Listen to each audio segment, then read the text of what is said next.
kings reign and princes decree justice, and from whom alone cometh all counsel, wisdom, and understanding. We, thine unworthy servants, here gathered together in thy name, do most humbly beseech thee to send down thy heavenly wisdom from above, to direct and guide us in all our consultations. And grant that, we having thy fear always before our eyes, and laying aside all private interests, prejudices, and partial affections, the result of all our counsels may be to the glory of thy blessed name, the maintenance of true religion and justice, the safety, honor, and happiness of the king, the public weal, peace and tranquility of the island, and the uniting and knitting together of the hearts of all persons and estates within the same, in true Christian love and charity, one towards another, through Jesus Christ our Lord. Amen.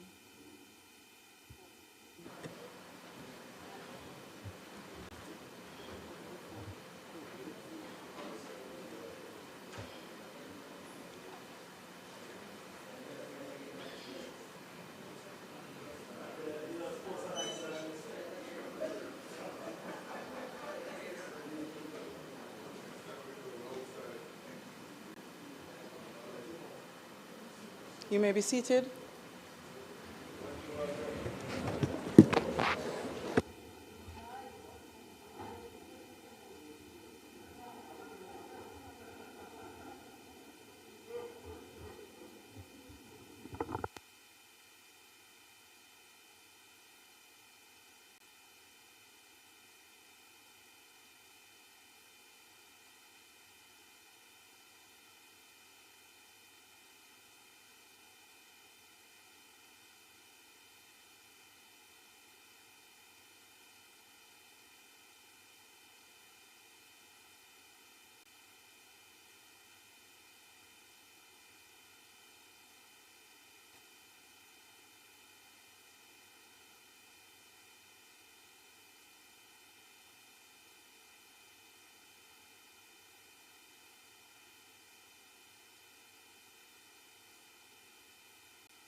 This Honorable House now resumes its sitting.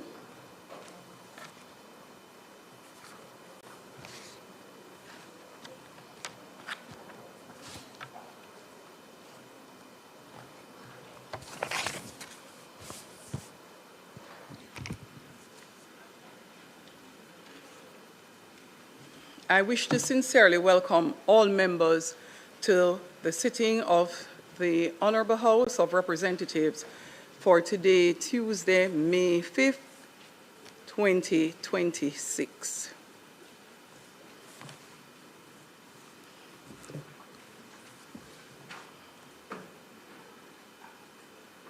Today we continue the sectoral debate in addition to the usual business of the House.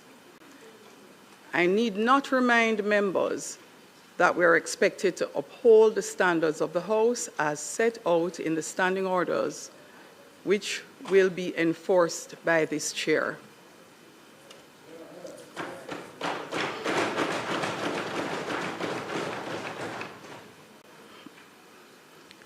I take this opportunity to extend welcome to all members of the Honorable House, the members of the media, or visitors in the gallery, and to the many Jamaicans joining us online and through the various broadcasting platforms.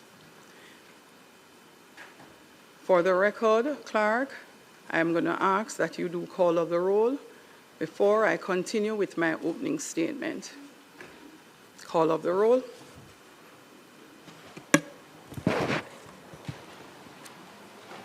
Mr. Clark. Here. Mr. Green. Present. Dr. Holness. Dr. Chang. Mrs. Williams. Mr. Bartlett. Ms. Grange. Dr. Tufton. Mr. Mackenzie, Mr. Montague, Mr. Vaz, Mr. Chuck, Mr. Charles Jr., Mr. Morgan, Ambassador Marks, Mr. Samuda, Dr. Wheatley, Mrs. Cuthbert Flynn, Mr. Terry Long, Mr. Witter, Mrs. Dalrymple Filbert, Ms. Morrison,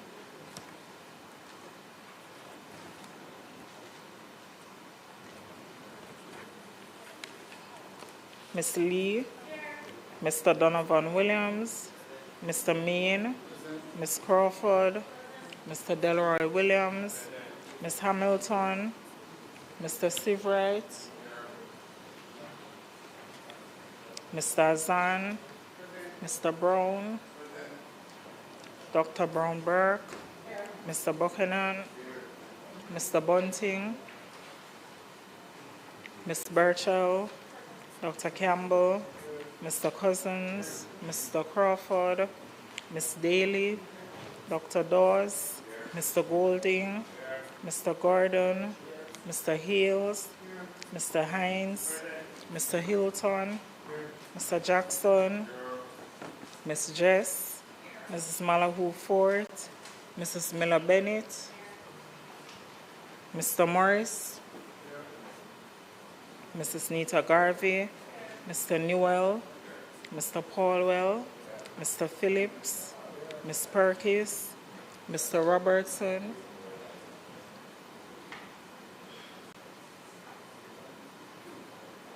Mr. Robinson, Dr. Russell, Ms. Shaw, Mr. Smith, Mr. Vaz, and Mr. Wilmington. Thank you, Madam Speaker.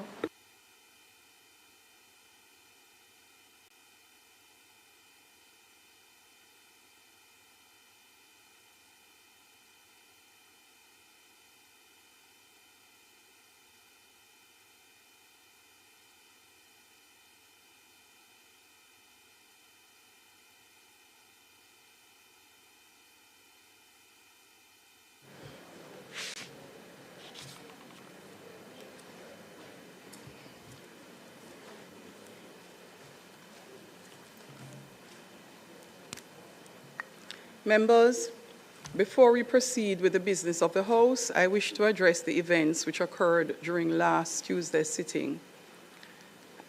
I do so not to prolong controversy, but because some moments require more than silence. They require reflection, they require correction, and they require us as members of this honorable House to remind ourselves, and indeed the country, of the standards by which Parliament must conduct itself. Last Tuesday, during the committee stage of the National Reconstruction and Resilience Authority Bill, the Honourable Member of St. Andrews South West removed the mace from its place in this chamber. The member was named under the standing orders, ordered to withdraw, and the House took a decision in relation to her suspension for the remainder of the sitting. Thereafter, the leader of opposition and other members of the opposition engaged in a standing protest and chants in open defiance of the authority of the chair and the order of the House. The record will speak for itself, but I must speak to what the moment means, because what occurred was not simply a breach of order by one member. It was a wider challenge to the authority of the chair and the orderly conduct of the House. The mace is not a decoration. It is not a prop. It is not an object to be used in protest. It is the symbol of the authority of this House. It represents the authority under which we meet, debate, disagree, vote, and make laws on behalf of the people of Jamaica. So when the mace is interfered with, The issue is not simply about an object being moved. The issue is whether the authority of the House itself is to be respected. That is why this movement cannot be reduced to political theater. It is not about government or opposition. It is about whether this parliament, which belongs to the Jamaican people, will be allowed to conduct the people's business with order, dignity, and respect. Members, values and attitudes matter. Only today, many of us participated in Read Across Jamaica Day. We went into schools, read to children, encouraged them to learn, to listen, to reason, to respect themselves and others, and to become responsible citizens. What then is the example we set for those same children when we look at the parliament of their country? If a student believes that a teacher has been unfair, do we encourage that student to disregard the teacher, disrupt the class, seize what does not belong to them, and refuse to follow instructions? Or do we teach the student that there are proper avenues to raise concerns, challenge a decision, and seek redress? Of course, members of this House are not regarded as students, but the same principle applies here. A member may disagree with the chair. A member may disagree with a ruling or even believe that the process is unfair. But the answer cannot be disorder, defiance, or contempt for the institution.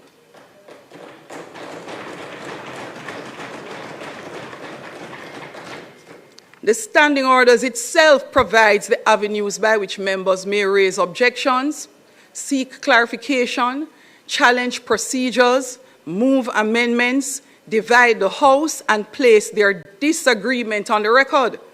Those rules exist not to silence members, but to protect every member, including those in the minority. Order is not the enemy of democracy. Order is what makes democracy possible.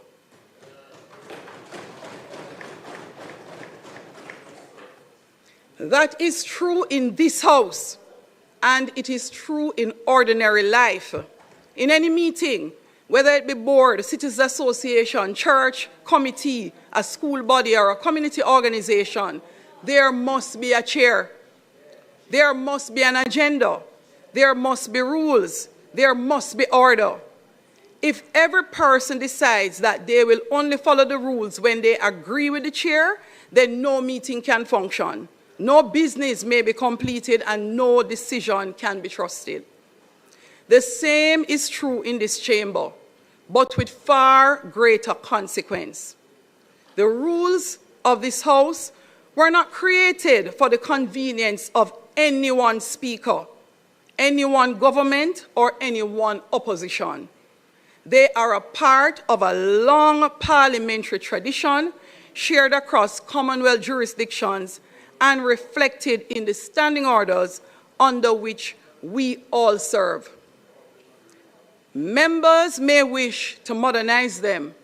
Members may wish to review them. That is their right. But until they are changed by proper process, they bind us all. Many parliaments across the Commonwealth, including republics, continue to use the maize or similar types of symbols to mark the authority of the legislature. The point is not whether Jamaica is a monarchy or a republic. The point is that every parliament must have a symbol, rules, and practices that mark the seriousness of the work being done. To ridicule those symbols while benefiting from the authority they represent is neither principled or helpful. I am particularly mindful of the sentiment expressed by some that an indigenous object which reflects and gives expression to our Jamaican identity is desirable. That process, however, requires constitutional reform and consensus. But let me hasten to point out, the events of last week were not merely about symbolism. At the center of our focus should be whether we are prepared to conduct ourselves with discipline and regard for rules. We, as a parliament, cannot promote indiscipline, misconduct, and then require discipline of Jamaicans from all walks of life, including our children. However, some have sought to turn the issue into one concerning the maize and other colonial past. Regarding that narrative, I will state briefly. Public records will reflect that during the life of the last parliament, the executive arm of the state had moved to adjust the constitutional requirements and arrangements, but required consistency and consensus with the opposition. That wasn't achieved. Hence, the process has not advanced. I am of the view that the majority of members of both sides of the House conduct themselves appropriately and with discipline. The majority. However, I note attempts by a few to subject the office of the Speaker of the House to ridicule and to be generally undisciplined. I note attempts by few to subject the office of Speaker in the past, and more so in the present, to constant indiscipline. In the spirit of proceeding with the business of the House, I have many times in the past ignored personal disrespect from a few members of the opposition, including derogatory, subtle references, slurs, and disrespectful posturing. However, let me clearly indicate today that my resolve to ensure discipline prevails in the House of Representatives is unshaken and will never be deterred. I will not be discouraged by any public sentiment, any public commentary, or personal attack from ensuring that a legacy of discipline prevails in the Parliament of Jamaica.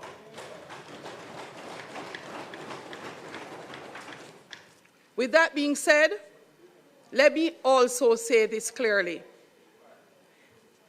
The primary focus should not be on the occupant of the chair. Speakers will come and speakers will go. Governments will change. Oppositions will change. Members will come and members will go. But the authority of the House must remain.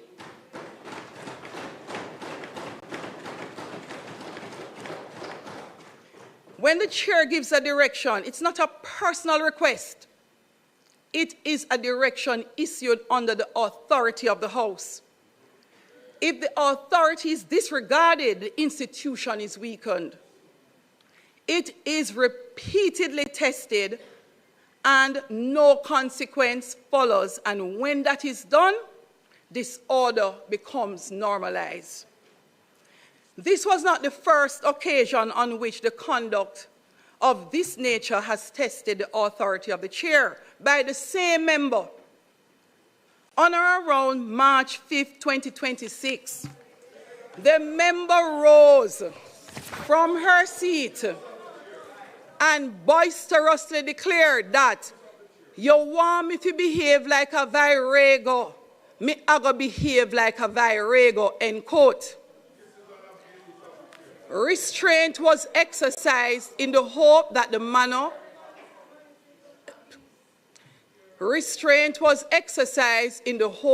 matter would not be repeated. No action was taken. But restraint must never be mistaken for permission. Patience must never be mistaken for weakness. And silence must never be mistaken for acceptance. The conduct displayed last Tuesday was absolutely unacceptable. Absolutely unacceptable by the member, the leader of the opposition who led the stand-up, and the opposition. It was unacceptable not because of who occupied the chair, but because of what the chair represents. It is unacceptable because it undermines the very order of the House, the dignity of the parliamentary proceedings, and the respect due to the institution through which the people's business is conducted. Members, robust opposition is not only permitted in the chamber, it is actually necessary. Debate must be vigorous. Scrutiny must be serious. The minority must, yes, be heard. But dissent does not become stronger when it becomes disorderly. It becomes weaker because it abandons the very rules that protect the respect to dissent. No member is above those rules. No grievance places a member above the authority of the House. No political disagreement justifies conduct that teaches the country, and especially our children, that bad behavior is acceptable once a person believes their cause is right. That is not the standard. I am asking members to respect the chair, respect the standing orders, observe them. Members who disagree with rulings or with process must use the proper parliamentary avenues available to them. To the people of Jamaica, I say, you are entitled to expect better from this House. You are entitled to expect members to disagree without degrading the institution. You are entitled to expect passion without disorder, protest without contempt, and leadership without spectacle. The Parliament belongs to you. Its dignity is your dignity. Its authority exists to serve you. And when the authority is treated casually, the injury is not to the Speaker alone. The injury is to the institution and to the people in whose name we sit. Each of us must therefore decide what example are we setting and what do we leave. We can leave behind a parliament weakened by disorder, spectacle, and disregard for authority. Or we can leave behind a parliament strengthened by discipline, restraint, respect for the rules, and make democracy a possibility for Jamaica for all future to come. I choose the latter. I invite every member of this House to do the very same. House Leader.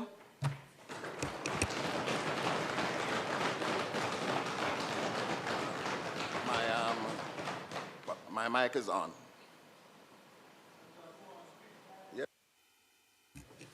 So this is the first in following the rules and order of the House. I heard you. I have made an opening statement. Many in the public do not understand the procedures in Parliament because we misrepresent those procedures. On our agenda next is the House Leader. He speaks next. That is the order of the House. Madam Speaker, we will move straight to public business where we will continue the sectoral debates today. We expect to have two contributions from the Minister of Transport, Telecommunications and Energy, the Member of Parliament for Portland Western, the Honourable Daryl Vaz, and a contribution from the Member of Parliament for St. Andrews Southwestern, Dr. Angelo Brown Burke. Could we go straight to public business? We will recommit the other matters on the agenda after, when we suspend the sectorial debate.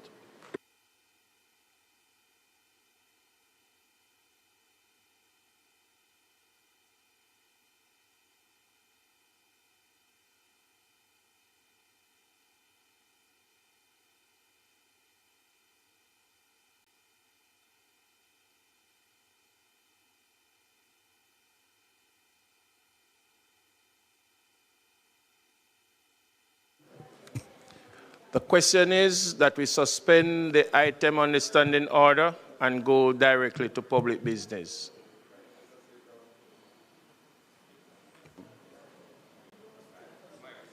The question to the floor?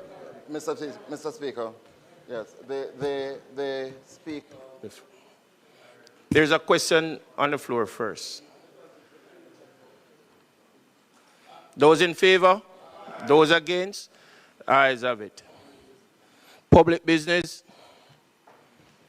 Mr. Speaker, Madam Speaker earlier made a very substantive statement, and I think it does require the kind of reflection that she has indicated.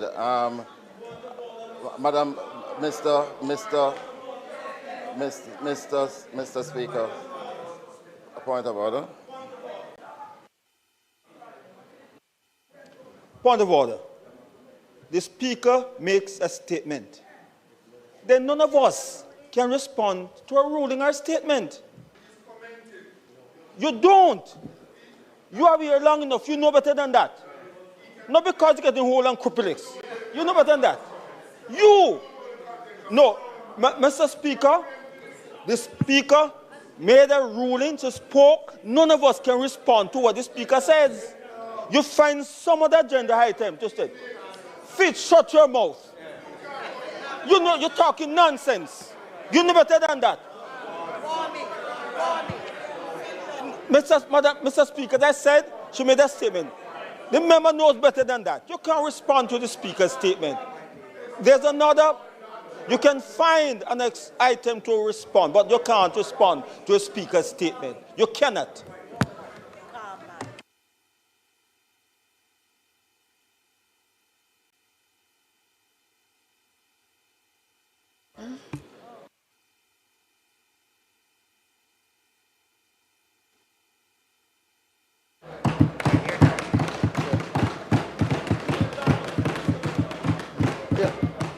Madam Speaker, the member from Portland Western is ready for us to proceed to the sectorial. Yeah, but there, that's...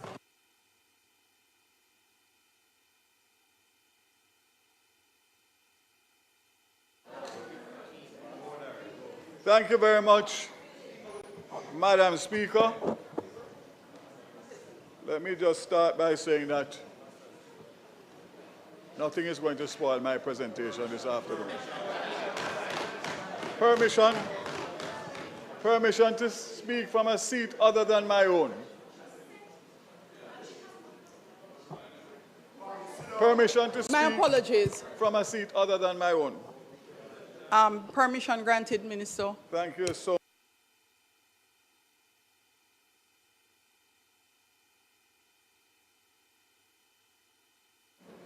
Thank you. Thank you, Madam Speaker. As I said before, I won't allow anybody or anything to spoil my presentation of substance this afternoon. Madam Speaker, first of all, before I start, let me just say how saddened I am on learning of the passing of my colleague, Member of Parliament, Minister and Deputy Treasurer of the Jamaica Labour Party, Mr. Leslie Campbell. On behalf of my family and myself, I wish to pay condolences to his family, entire family. I'm sure that he will be dealt with according to House rules. I rise today in this honorable House with gratitude and a deep sense of responsibility as we chart the path forward for the critical sectors under my portfolio: energy, transport, and telecommunications. These sectors are the backbone of our national development, driving innovation, strengthening connectivity, and improving efficiency in service to the people of Jamaica. Before I begin, I pause to acknowledge those whose support make this possible for me. I want to thank the Almighty for the strength to serve the people of Jamaica. To my dear and awesome wife, Anne-Marie, my children, 5 grandchildren and climbing, family, and friends, your unwavering support fuels my commitment to public service. I thank you for your patience, your sacrifices, and your constant encouragement. To the leadership and dedicated staff of the Ministry of Energy, Transport, and Telecommunications, your expertise, professionalism, and hard work form the foundation of the ministry's progress. I extend a special welcome to the new Permanent Secretary, Mrs. Kadisha Campbell-Rochester, and thank her, along with the senior managers, technical teams, and administrative staff, for your continued service to the nation. I also acknowledge former Permanent Secretary, Mrs. Carol Palmer, who I worked with from 2020, and thank her for her steadfast leadership prior to her retirement in December 2025. Madam Speaker, I remain deeply appreciative of our board members and advisors whose insight and guidance continue to shape the policies and achievements of the ministry that I will outline today. To my CPOs, I thank you always for your steadfast support, which allows me to effectively balance my ministerial duties and my role as Member of Parliament. I'm grateful not only to you, but to your families for the sacrifices that you make. To the staff across all agencies, departments under this ministry, you are the driving force behind implementation and success of all that we have accomplished in the last financial year. Whether in offices, telecommunication networks, or transport hubs, your contributions are vital and deeply valued. To the people of West Portland, who have entrusted me with the privilege of representation over the last many years, I remain committed to your development and well-being. Your voices continue to guide my work, and I thank you for your confidence. Many of them are here and have been here every year since 2007. So I can, Madam Speaker, say that I am definitely a senior, as I first came here in 2007, returned in 2008 after a by-election, 11, 2016, 2020, 2025. I would expect at least an acknowledgement.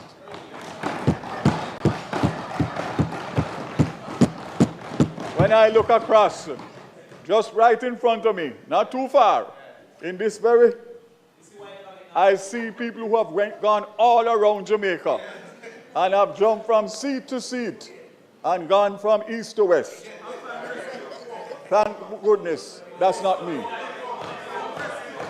As I proceed today with today's sectoral presentation, let us remain focused on the task ahead, advancing policies and initiatives that will strengthen our economy, improve our service delivery, and transform lives, particularly in these turbulent and uncertain times.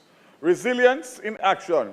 Extreme times require extreme actions and extreme responses.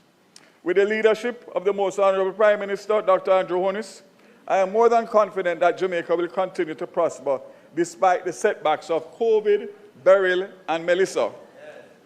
Madam Speaker, the true measure of leadership is not how we govern in moments of calm, but how we act amid uncertainty and competing demands of crisis.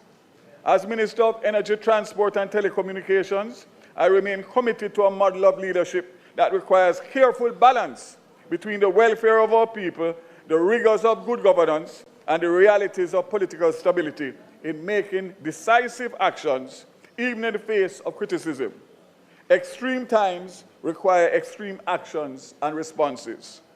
Throughout the fiscal year, the key sectors under my portfolio, energy, transport, and telecommunications, have continued to advance despite the global and domestic uncertainties. Indeed, these gains have not been achieved in the absence of uncertainty, but with hard work by the civil servants within my ministry. I will begin with the energy sector, which continues to be profoundly impacted by the current geopolitical climate. And I will also respond to my colleague, Member of Parliament, Opposition spokesperson. Madam Speaker, as I rise to outline the achievements of the ministry and its agencies, take the opportunity to update the Honourable House and the country on the energy portfolio for financial year 25-26.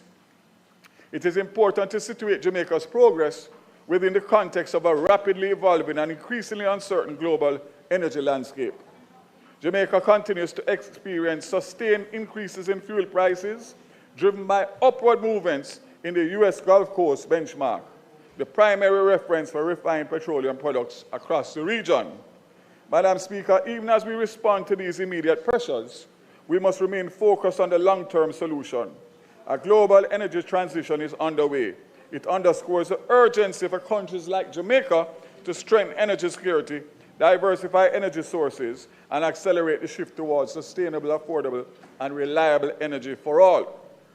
Madam Speaker, Jamaica continues to advance its oil and gas exploration program by United Oil and Gas as part of a broader strategy to strengthen energy security and diversify our energy mix. While the contract was signed in 2014 under the previous administration, it is important to note that detailed execution, stakeholder alignment, and ultimate progress has occurred from 2016 to present. Multiple surveys and new findings, challenges presented by COVID and a downturn in global oil and gas exploration caused severe delays to the project. But I can ultimately say the most recent preliminary findings are positive. United Oil and Gas continues its search for partners in the license to move to the next phase of the operation, which will be drilling a well. Madam Speaker, just in layman's term, if you allow me, it is usually between 10 and 30% probability for successfully finding oil or gas. You start out at 10% probability, 90%. You move from 10 to 30. 30 pretty much is the highest that you would go in relation to saying that you have the best probability of finding gas and oil. I'm happy to say that we started at 10% in 2016, and with the recent surveys, we would have reached 30%, which would mean that we will have interested parties to partner with United Oil and Gas, hopefully in due course. So I remain hopeful and cautiously optimistic. Let me put it no further than that. So further to developments in April this year, the latest updates from the ongoing exploration activities continue to support a cautiously optimistic outlook, while underscoring the need for careful, evidence-based progression at each phase of the process. The government remains measured in its approach, recognizing that any discovery would require significant investment, probably 60 to 80 million US to drill one well, and we would have 14. Rigorous environmental safeguards and a clear regulatory framework to guide development. Importantly, this initiative is being pursued in a balanced manner, ensuring that exploration efforts align with Jamaica's national commitment to environmental protection. Madam Speaker, the Generation Procurement Entity has launched the largest renewable tender ever undertaken in the Caribbean, initially comprising of 220 megawatts of renewables, paired with 110 megawatts of battery storage. Madam Speaker, building on a strong market interest and the Government of Jamaica's commitment to accelerating the energy transition, this has now increased this number to 300 megawatts of renewable energy and 150 megawatts of battery storage. with the tender scheduled for August 2026. This builds on the 100 megawatts of solar capacity awarded in 2024, bringing total renewable additions to 400 megawatts. Taken together, these investments represent a decisive step toward enhancing energy security, reducing exposure to global oil price volatility, and advancing Jamaica's transition to a more resilient, sustainable, and diversified energy mix.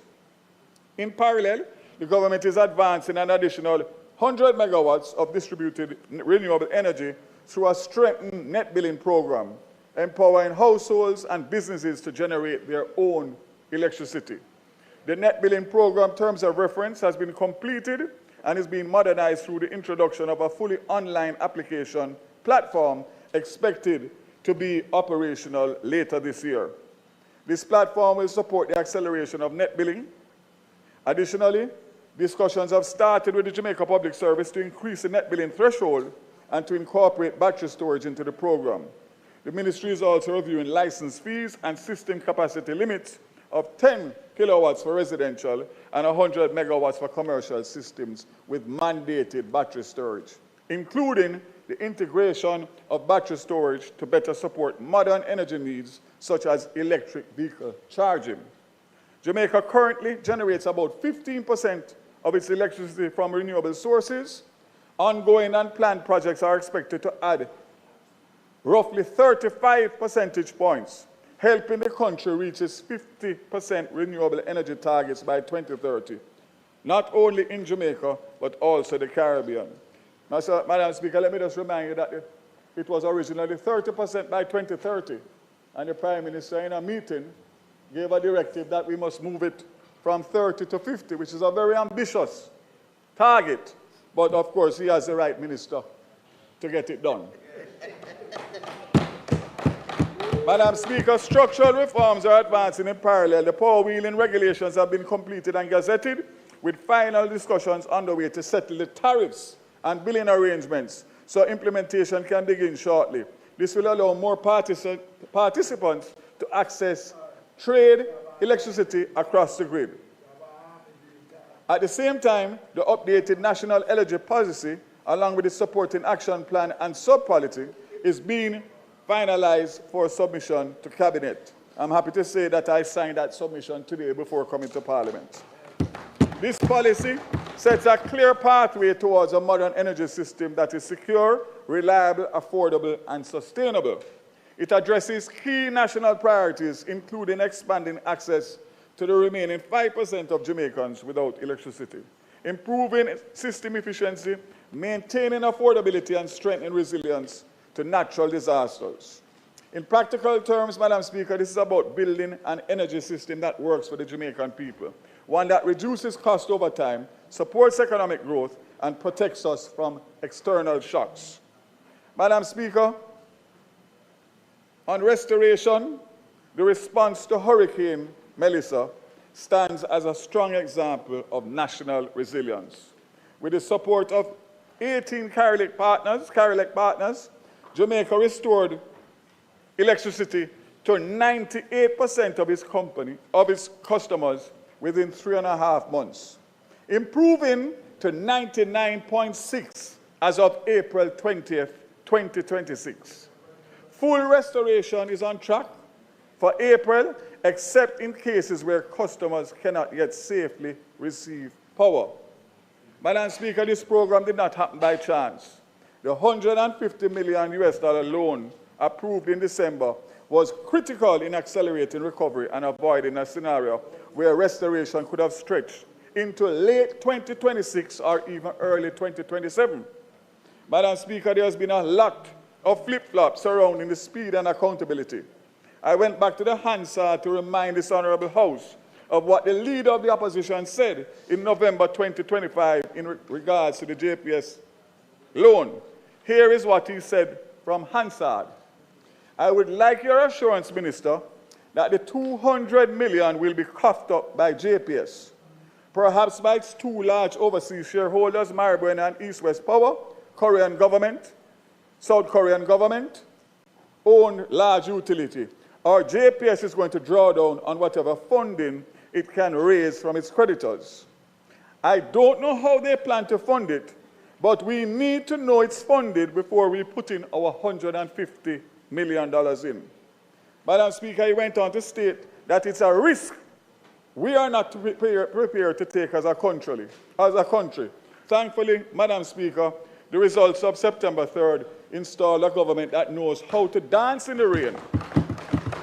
A government capable of assessing risk and responsibility. Those are his words, Madam Speaker.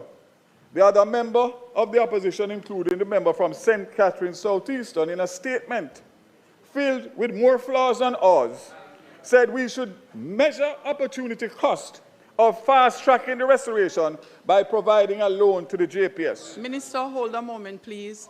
Leader of the opposition, quick question. Are you standing on a point of order? All right. Opposition leader, you know our practice in respect of point of order. I am going to allow you to go ahead. I'm going to recirculate what really is a point of order.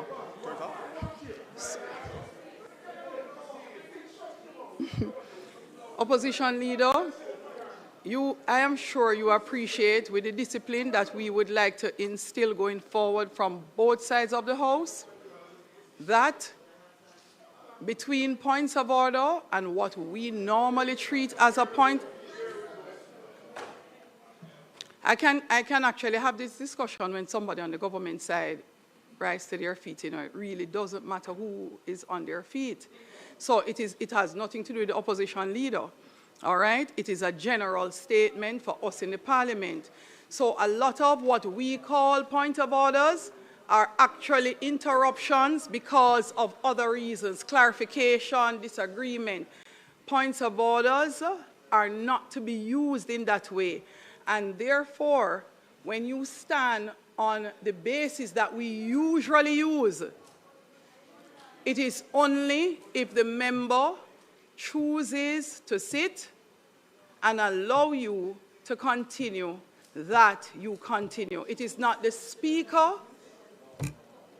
opposition leader, it is not the Speaker who gives you the authority to do so. Only on genuine points of order does the Speaker or the Chair gives authority. And for those who are grumbling in the House who refuse to learn, for those grumbling in the House who refuse to learn, I have no challenge because I will continue to apply the rules and the standing orders. So, thanks for your patience, opposition leader. Go ahead. Yes, thank you. Madam Speaker, I rise on a point of order. The Minister has selectively quoted an excerpt from Hansard which, to make a point, which is misleading the House. Those comments that I made were in the context of his own representation to the House, that the necessary financing to fix the problems that the hurricane had caused on the grid was $350 million US. And my point simply was, if it's $350 million US, how are you going to finance that? To draw down on a portion of it, which was inadequate to do the job, was imprudent. That's the point I made. And to put it in any other way is misleading the House.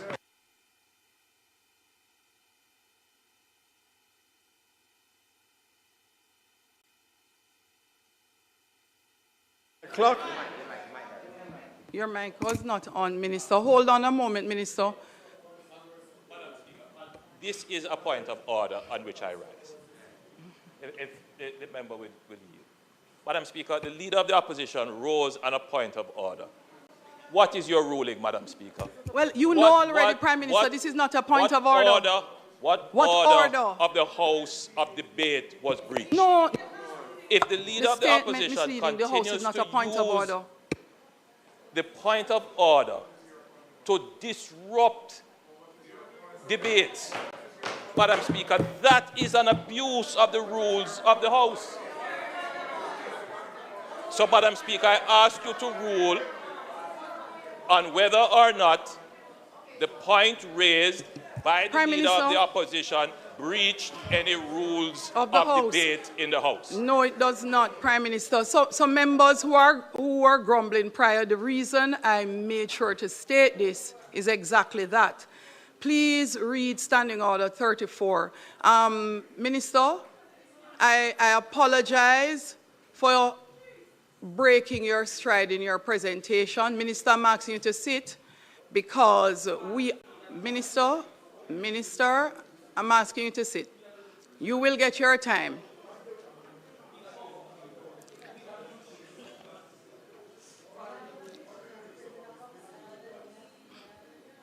We'll go into that next, Member Campbell, so we can go down that road after. So, Standing Orders 34 speak to interruptions. Interruptions subject to the provision of Standing Orders 26, 38, and 39, which speaks to privilege motion, closure of debate, and previous questions. A member shall not interrupt another member, except, and this is the challenge that we have been having, persons believe that you can interrupt, that you can shout, chair, chair, chair, and you must be heard. Persons believe that you can speak without your mic being turned off. You are not based on the standing orders, not based on what accords across the Commonwealth. Some members, it says except by raising a point of order, which is what we use, whereupon the member speaking, for those who choose not to listen, respectfully, I am asking you to at least allow those who would like to hear to do so.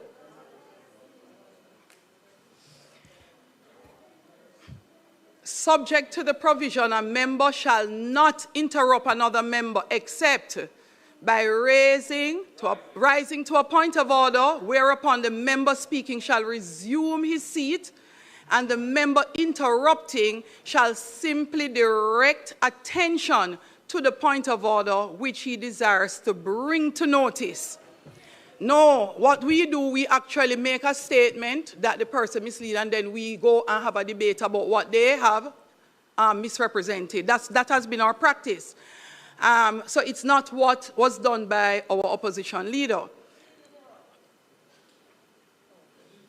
Members, could I finish?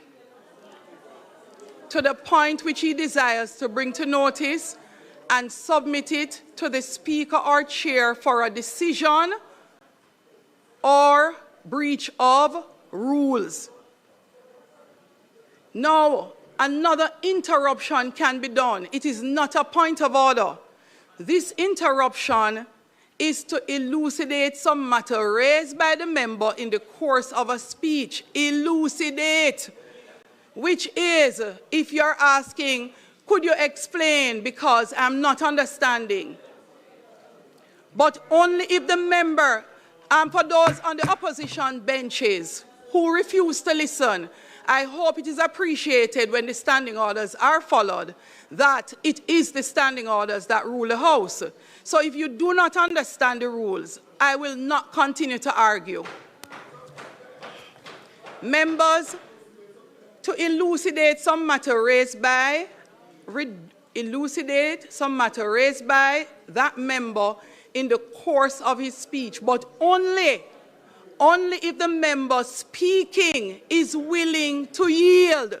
So our practice of just point of order, and then we use it as a mechanism to break the stride of someone speaking, to have them divert from their presentation to give a long soliloquy teaching. It is not supposed to be done by any side. No problem. So, until we learn what is a point of order, and you think it is actually very sweet to continue what you are doing,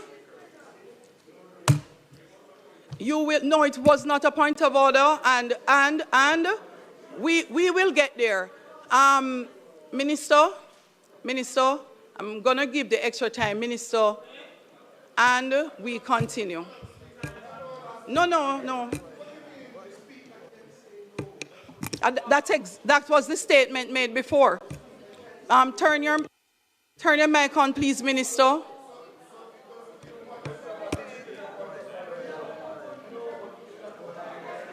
Madam Speaker.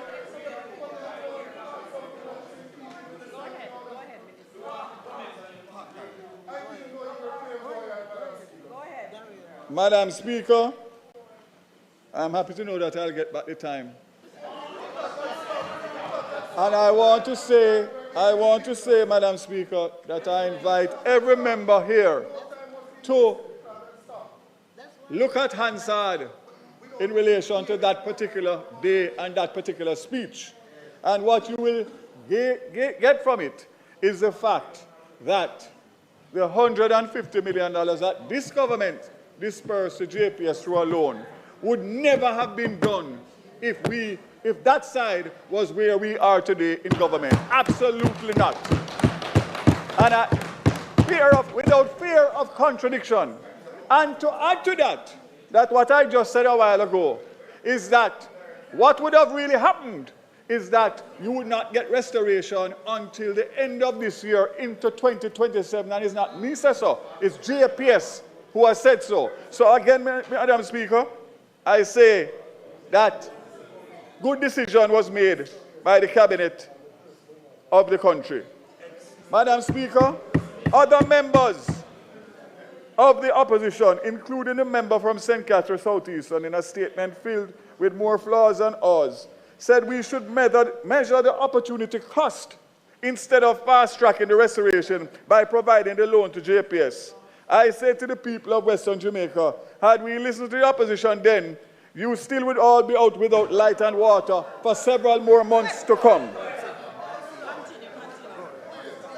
On that note, Madam Speaker, the initial JPS timeline for restoration without JPS, without the $150 million loan, was October to December 2026, which has been revised. And let me state for the record, the utility provider estimated that without the loan, restoration to many of the communities that opposition members are complaining about would have been delayed to approximately January to June 2027. I'll soon give you some better details.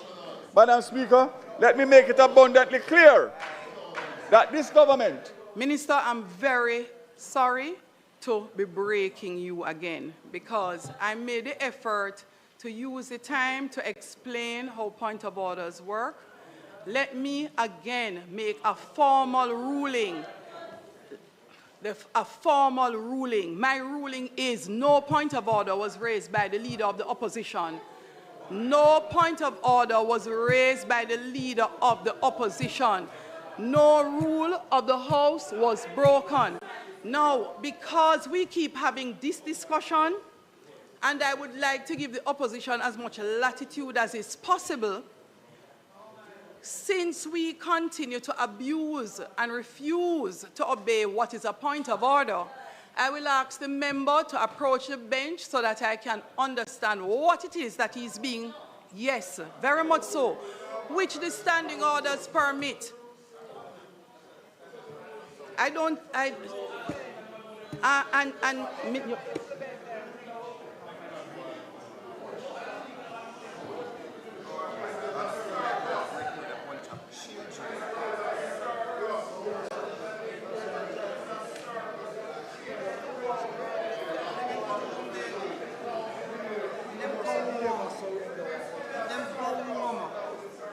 Honestly,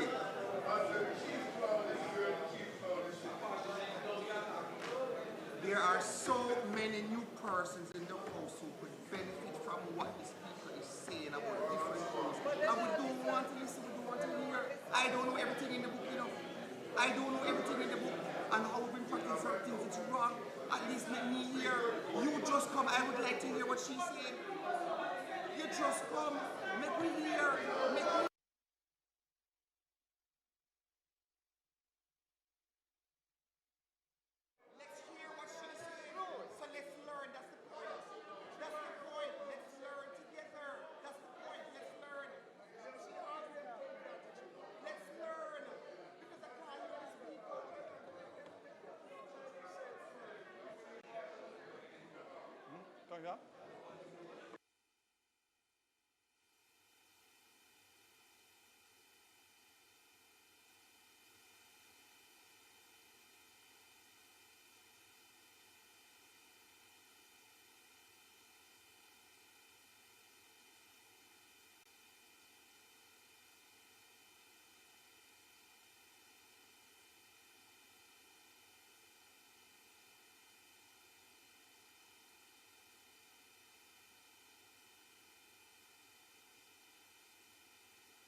Member Smith, a moment of your time, please. Members, in the interest of time, I am going to ask the member. I'm going to ask the member from St. Andrew Northwest to take the chair while I spend some time in discussion with the opposition members. Thank you, members. Please accept my excuse.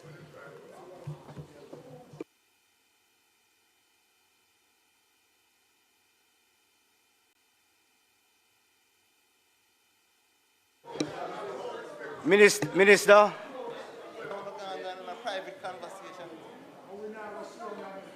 Thank you. Thank you very much, Mr. Speaker.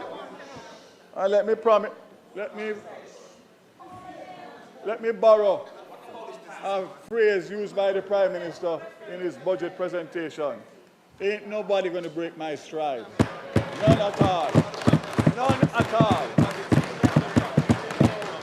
I notice, Mr. Speaker, how calm I am. It's against my personality.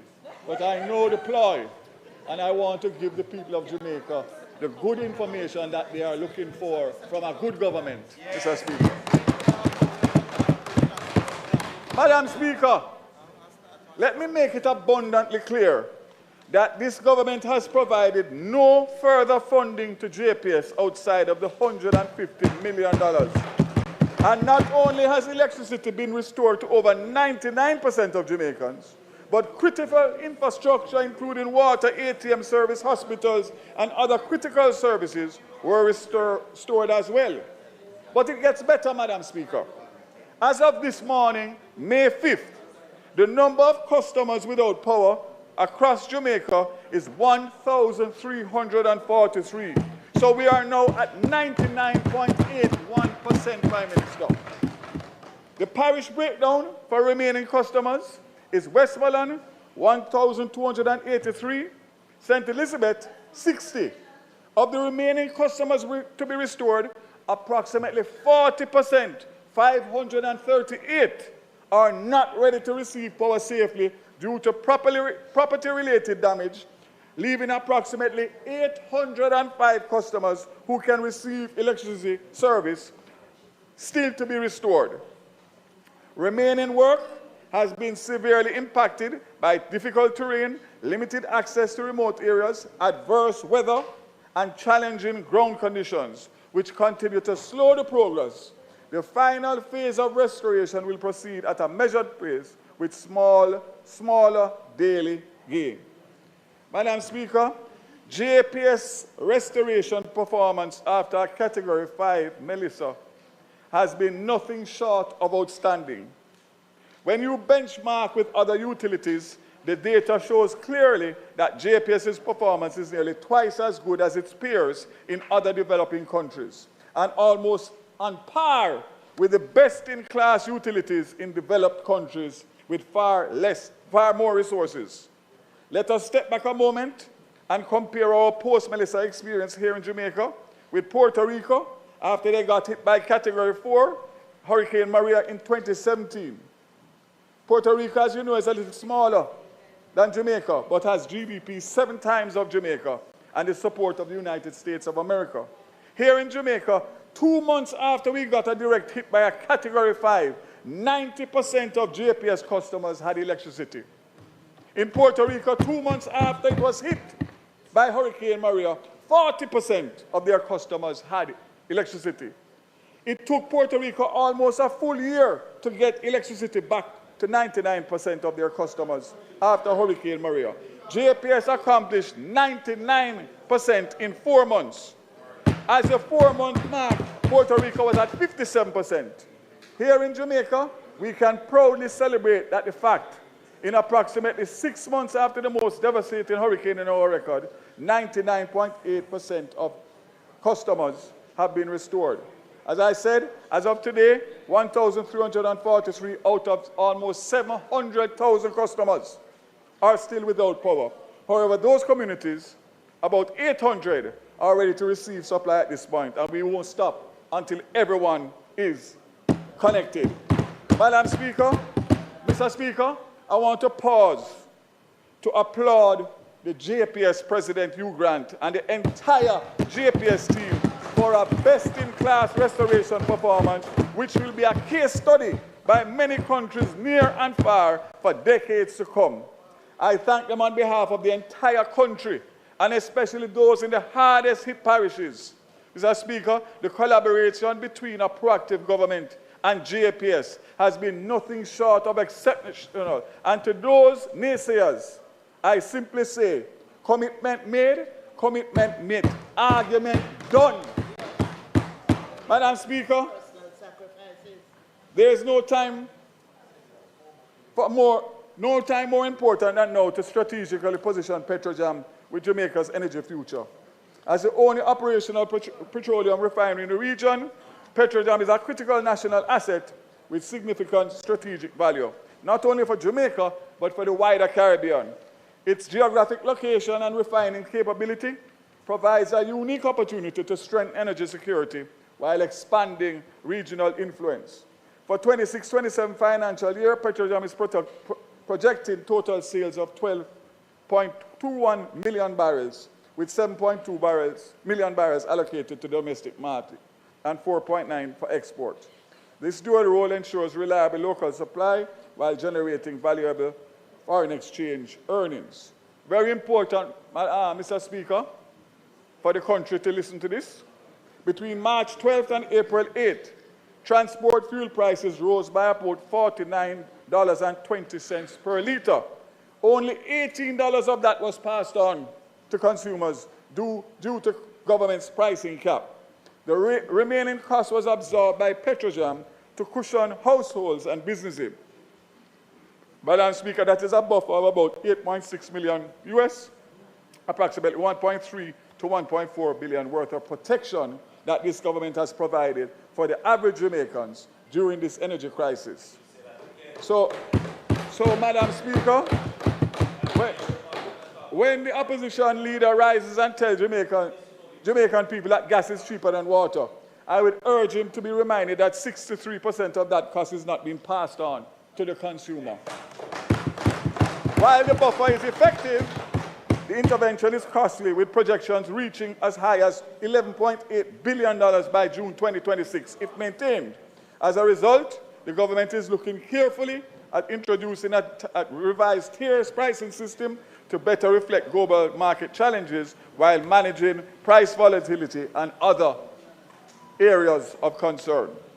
Madam Speaker, Petrojam is not standing still. The company is investing 15 million US critical infrastructure upgrades, including electrical improvements, new storage capacity installations, and major furnace rehabilitation to strengthen reliability and long-term performance. Madam Speaker, looking ahead, the government is actively exploring to further optimize Petrojam's role through strategic partnerships, diversification, and potential public-private collaboration. This includes examining cleaner fuel options such as LNG, expanding renewable integration with operations, and aligning with broader climate and sustainability goals. In essence, Madam Speaker, Petrojam is just not a refinery. It's a strategic national asset that must be leveraged wisely to support energy security, economic resilience, and Jamaica's long-term development. Madam Speaker, over the last few years, the ministry has embarked on a program of electricity sector reforms. Recognizing its low capability, the ministry sought and engaged international expertise through the Inter-American Development Bank. In March 25, we engaged the services of Francis Maud Associates to assist with a rigorous analysis and review of the electricity sector, with specific reference to an all-island electricity license and the robust regulation of the sector.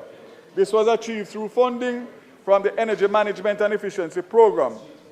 Phase 1 was assignment provided a very detailed report outlining a detailed timed plan of action. This report was analyzed and accepted by the ministry and submitted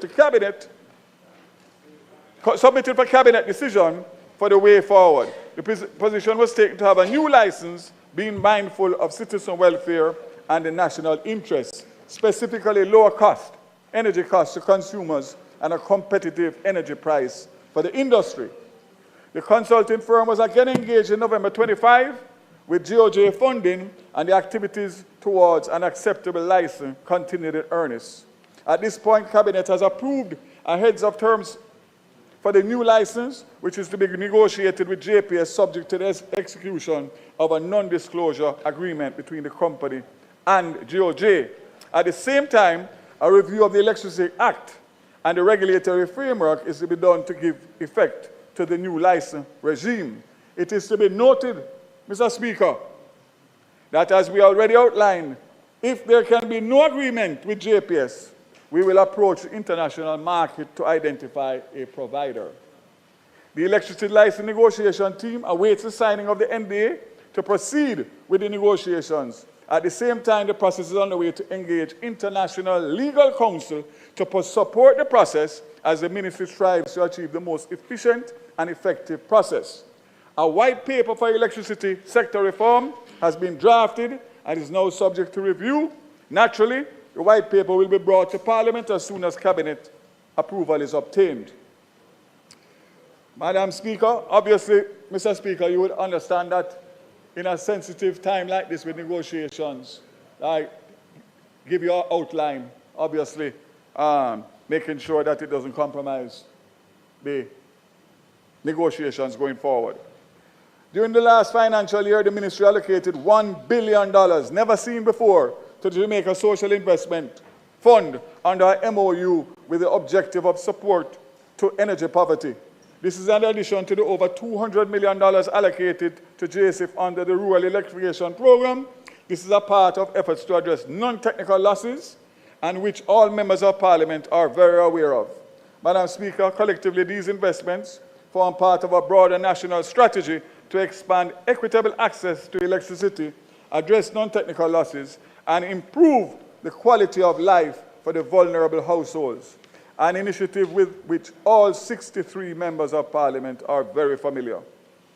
The National Energy Poverty Reduction and Community Electrification Program, a total portfolio investment of $2.356 billion has been mobilized to support electrification efforts across the island. Key outputs include the wiring of approximately 7,500 households and the establishment of 3,825 grid connections and the construction of some 30 kilometers of pole line infrastructure.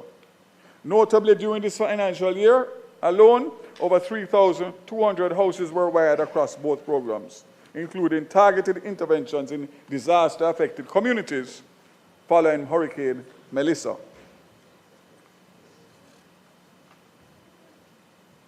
Madam Speaker, for months I sat and listened to members of this House, and by extension Jamaicans at large, being misinformed and misled regarding the reality in the increase in electricity prices. The Member of Parliament from East Kingston and Portfolio quantified the increase as moving from 26 cents to 40 cents, while failing to mention that is largely consequential of the fundamental license restructuring undertaken in 2015-2016 under his leadership and his government. Madam Speaker, these are the facts. The existing license negotiated and implemented by the former minister allowed a significant portion of the electricity system losses to be passed directly on to the hard-working Jamaicans by moving the threshold that previously limited this exposure. Madam Speaker, this decision has increased ratepayers' burden collectively to over 30 billion Jamaican dollars per year, representing approximately 20% of total electricity costs.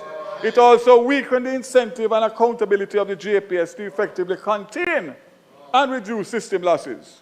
Madam Speaker, the same right of first refusal that he now calls to abolish was in fact introduced by him in 2015. This provision facilitated the non-competitive procurement of over 288 megawatts of thermal generation, along with the floating LNG storage facility. The member is of the view that he can make a mess, leave it behind, and then blame this administration for the suffering it causes the people. I say to the Jamaican people, we know the architect of the current license, but we will get it fixed as committed. In the new license, when combined with rising global fuel prices, these decisions are among the primary drivers of today's elevated electricity costs. Madam Speaker, the implications of the right of first refusal, a legacy of his leadership arrangements, will persist for at least another 15 years, even after the license. Madam Speaker, the comments from the member regarding LED replacement streetlight project are also grossly inaccurate. I must inform the member and the House that this project was completed in April 22. A total of 114,223 high-pressure sodium streetlights were replaced with smart LEDs. Approximately 6,000 are outstanding pending an audit and OUR approval.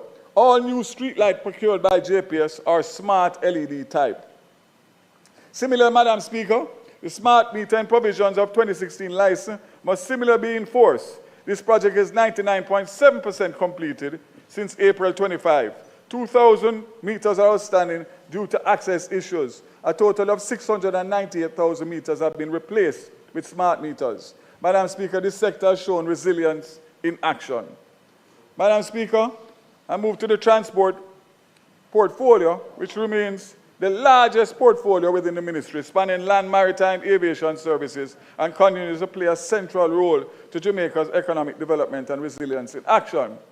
We are advancing the revision of the National Transport Policy and Action Plan to support a modern multimodal system that strengthens infrastructure, improves connectivity, enhances safety and security, and advances sustainability. With the support from the United Nations Development Programme, the updated framework is being finalized for submission to Cabinet as a green paper in this financial year. Road safety remains a national priority, and the National Road Safety Policy is updated to reflect current realities and align with the United Nations Decade of Action for Road Safety 2021 to 30. The updated framework will guide targeted interventions to reduce fatalities and injuries while strengthening coordination across Jamaica. Prior to my assumption of this portfolio, there was no allocation from traffic fines towards road safety efforts. Madam Speaker, I'm pleased to announce the approval of a 5% allocation to the Ministry of Transport of traffic fines, and for last year, April 25 to March 26, $155 million was allotted to the Ministry of Energy, Transport and Telecommunications, which will be used specifically to bolster national road safety efforts, including a sustained campaign, national public relation and education campaign. It works out to about $13 million a month, and some of these funds obviously will go a far way in putting together a public education campaign and behavioral change interventions across the country. Madam Speaker, through sustained partnership among the Transport Authority, the Jamaica JCF, and Island Traffic Authority, island-wide monitoring activities have been sustained. These collaborations continue to improve order and safety within the public transportation system. During the period under review, 1,915 vehicles operated illegally were seized, and 19,413 enforcement actions were carried out against operators. The measures have strengthened compliance, improved order in the sector, and contributed to a record licensing year, reflecting a 3.8% increase over the previous year. Transport Authority implemented several strategic initiatives to improve service quality, strengthen performance management, and enhance order across the sector. And I want to indicate very clearly that the Minister of National Security has been so successful in reducing the murder rate that I'd like to work closely with him to see how we can reduce road fatalities, because that is at an unacceptable high, similar to where crime and murder was in recent years. So, Madam Speaker, I just want to indicate to the House and to the wider Jamaica that now that Melissa has settled down, that this will be one of my areas of focus over the next few months in this financial year. Madam Speaker, ride-hailing services remain a pressing concern for this government as we seek to modernize Jamaica's transport sector and ensure safe, regulated, and accessible mobility for all citizens. I'm pleased to advise that Cabinet has granted approval for the development of the National Ride-Hailing Policy, establishing a foundation for a comprehensive regulatory framework. This framework is necessary to guide the operations of ride-hailing in Jamaica A steering committee has been established to provide oversight and ensure stakeholder engagement throughout the policy development process. Madam Speaker, the next stage is to develop a policy green paper. Work is actively underway to advance the development of this paper to be tabled in Parliament within the next 3 months. This ministry is committed to transparency, and the draft policy will be exposed to public scrutiny, ensuring that all voices of citizens, operators, and stakeholders shape the final framework. The national ride-hailing policy will not only regulate emerging services, but also safeguard the public's interest, promote fair competition, and enhance mobility across the country. I am pleased to say that it is of such urgency that the Minister of Tourism and myself are planning a meeting with stakeholders based on several requests that we have had for a meeting to work to see what can be done in parallel to the policies that government is implementing. But what I can say without fear of contradiction is that there are laws that govern and legislation and regulations that govern the transport sector in Jamaica. And nobody, no matter how big they are, is going to come and undermine that. They either work within the context of that, or we will have to deal with it accordingly. Madam Speaker, I'm aware of the Jamaica public passenger vehicle PPV sector, which is under strain due to rising fuel prices as well as outstanding 60% fare adjustment. Fuel now accounts for 65% of monthly operating expenses, alongside increasing tolls, insurance, and maintenance costs, threatening the sector's sustainability. As I have said before, the issue of the 16% fare adjustment is under continued consideration, bearing in mind the effects on inflation, and of course, as they say, bad luck, every time we are at that point, we either have a hurricane or something to disrupt our economic forecasts and plans. But I give assurance that commitment was made and a commitment will be met. Long-term solutions include fleet modernization through an updated vehicle age policy, incentive for electric and hybrid vehicles, technical and financial training, and improved parking infrastructure. These interventions aim to balance the needs of operators and commuters, ensuring the continued viability of a sector critical to Jamaica's mobility, commerce, and economic resilience. The Island Traffic Authority to continue to play a central role in advancing government's priority for safer roads and improved public service delivery. For the period April 25 to March 16th, generated revenue of $13 billion. You hear that, Minister of Finance? 13.6 billion for the government of Jamaica. As a key regulatory body, the ITA is mandated to administer provisions of the Road Traffic Act through the robust motor vehicle driver management systems, supported by road safety education and data-driven oversight.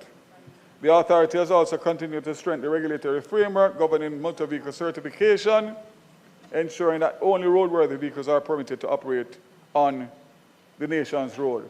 A significant milestone was achieved with the introduction of the e-fitness system on July 21, 2025. This system has modernized the certification process through the digitization of fitness certificates, eliminating the need for physical documents and enhancing efficiency, transparency, and regulatory compliance. This initiative represents a critical component of the authority's broader digital transformation agenda. These outcomes reflect strengthened compliance and improved operational efficiency while bolstering public confidence in the regulatory system. Madam Speaker, while road fatalities increased marginally by 2% between 24 and 25, from 365 to 374, preliminary data for 26 is encouraging, indicating a 32% reduction in fatalities to date when compared to the corresponding period last year. Madam Speaker, the authority has expanded its public education initiatives across school, workplaces, and communities, including the learner-driver education, the road safety awareness engagements, over 105, and these are aligned with national policy objectives to reduce road fatalities. Madam Speaker, I'll move on to one that is near and dear to me, but not so much the other side. The Jamaica Urban Transport Company remains central to public transportation. JUTC made steady progress in modernizing its fleet, improving service delivery, and strengthening governance. A key pillar of this progress is the transition from traditional diesel to cleaner, more cost-effective energy sources, an approach that has helped us cushion the impact of volatile fuel prices while advancing environmental sustainability. Today, JUTC deploys 204 buses powered by alternative energy each day, including 197 compressed natural gas buses and 6 electric buses and 1 range-extended electric vehicle, which combines rechargeable battery technology with diesel capability. Construction of a new natural gas facility at the Spanish Town Depot commenced in June 25 and was successfully commissioned in December 25. Since its commissioning, the facility has been fully operational, playing a critical role in fueling the buses, now at 2 locations, Portmore and Spanish Town. Madam Speaker, today marks 1 year since the launch of the pilot of the Rural School Bus Program. And I must state, for the record, that despite the bad mind and the distasteful political rhetoric that was spread, including the member from Manchester Southern, not one single student has been killed or suffered any serious injuries while commuting on the rural school bus system. Madam Speaker, the rural school bus system has also expanded significantly since the pilot phase in the parish of Portland in May 25, making a significant and transformative policy of this government's commitment to expanding access to safe and reliable school transportation. Following the success of the pilot, the program transitioned to a phased national rollout under the management of the JUTC. Phase 1 has been successfully completed, establishing a strong foundation for continued expansion. To date, 110 rural school buses have been deployed, each selected to accommodate varying routes, conditions, and passenger needs. And the program, still in its early stages, is transporting between 15,000 and 20,000 students per day. Phase 2 is now underway with plans to introduce 100 new school buses. This expansion will further strengthen the program reach and ensure that more students across Jamaica can benefit. Madam Speaker, compared to 2025, we have seen a 56% reduction in the number of child fatalities from motor vehicle accidents. Madam Speaker, as a rural MP, we have seen time and time again in news stories of deaths of children and the serious injuries they suffer from unsafe and unreliable transport. Colleagues, if we saw 1% reduction, I still would have been the happiest member in this House today. Madam Speaker, members in this House stood on political platforms and sought to use fear-mongering to suggest that these buses were a threat to safety and security of our children. Madam Speaker, we have seen 8 child fatalities since the start of this year. And I can proudly state that not one of those unfortunate fatalities have been on a bus commissioned as the Rural School Bus Program. I use this opportunity to highlight the enhanced technology and security features on the buses and urge parents to get their students registered so they can have safer and more affordable commute to school. Madam Speaker, I said it then, I said it leading up to September 3rd, and I'm going to repeat it again for all who may have missed it. We're going to give you bus after bus after bus after bus after bus. JUTC bus, school bus, every kind of bus. Oh, right, I can continue. Thank you, Mr. Speaker. But, yeah, I can continue. We had agreed. Madam Speaker, our efforts regarding the safety and security of our students extend beyond the rural school bus program into our tertiary institutions. Significant strides have been made to address the transportation challenges facing tertiary student population. The primary focus of these interventions have been to improve safety and accessibility for students attending late evening classes. In direct response to the request for extended operating hours, the JUTC has successfully implemented later departure time for key student commuter routes.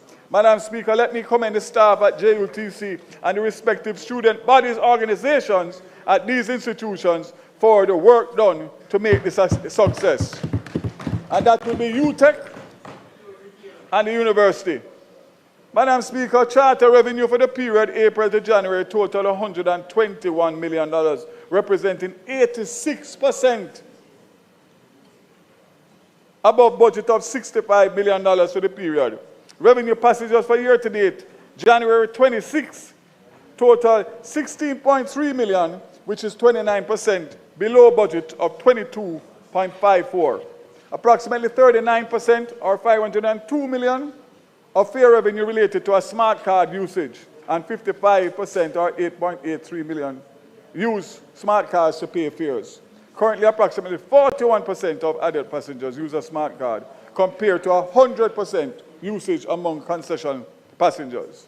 At the end of January, 70 active point of sale locations were operating across the KMTR, including 4 JUTC top-up points to facilitate.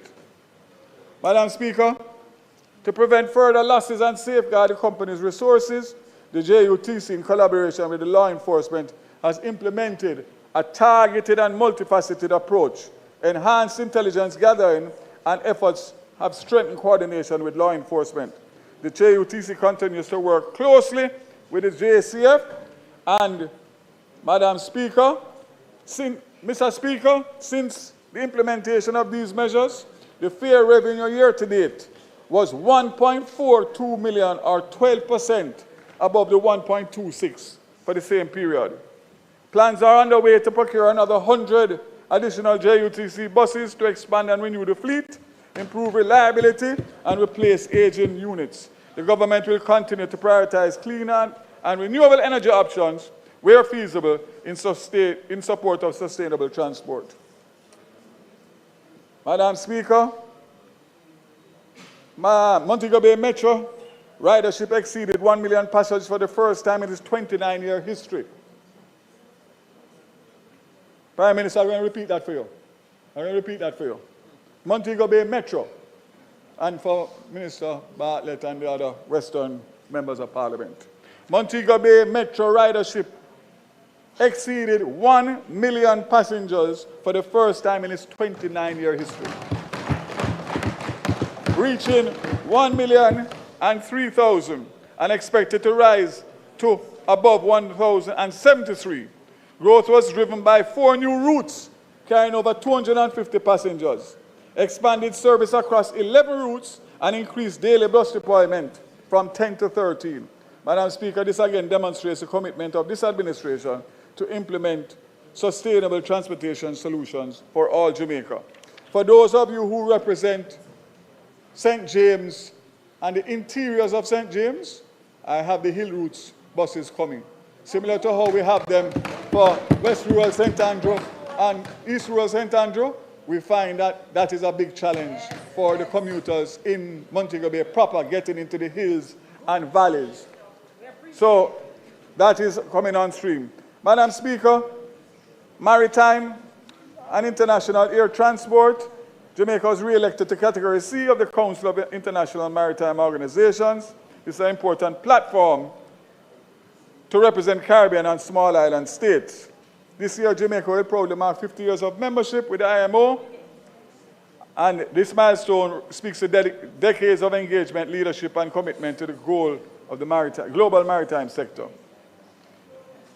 Air service agreements, Madam Speaker, we continue to sign them and get them out, and we are looking to do Curaçao later on this year, further strengthening regional connectivity and opportunity.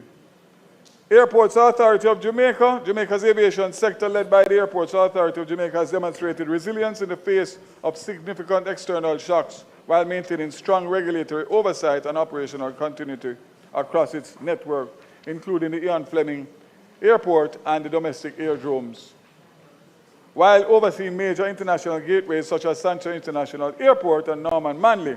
Despite an early 2025 sluggish growth, improved travel advisories and increased events supported a mid-year recovery, underscoring the sector's adaptability, further strengthened by strategic initiatives, including a pending domestic air service incentive program, sustained policy leadership, and investment planning by the authority.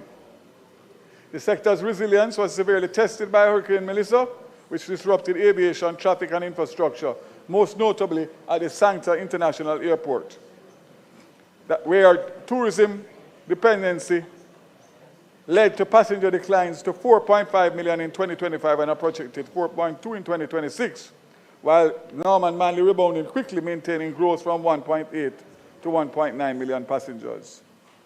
Madam Speaker, another area of success in Hurricane Melissa was the Airport Authority's response, handling from October 29th, between October 29th and December 2nd, 2025, handling 3,046 flights across all aerodromes, including 935 relief flights at the Sancta International Airport, reflecting a 26% increase.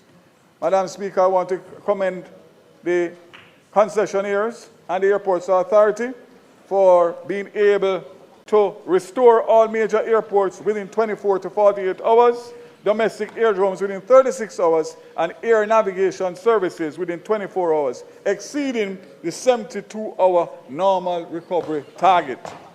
While maintaining zero aviation accidents, operations scaled down from a peak of 22 aircraft to 8. Madam Speaker, I want to say congratulations to Airports Authority and, of course, the Norman Manley and Sancta International concessionaires. Job well done. Madam Speaker, in today's world, the strength of a nation is measured by the strength and resilience of its digital infrastructure, and the telecommunications sits at the very center of that reality. These agencies, Universal Service Fund and Spectrum Management Authority under the Ministry, as well as the Telecommunications branch at Met, continue to play a pivotal role in equipping our citizens with necessary tools and resources to thrive and increase in the digital world. Mr. Speaker, when I addressed this Honourable House last year, it was in the aftermath of Daryl. I emphasized the importance of the preparedness and strong coordination among utility providers, particularly telecommunication operators, in anticipation of future events.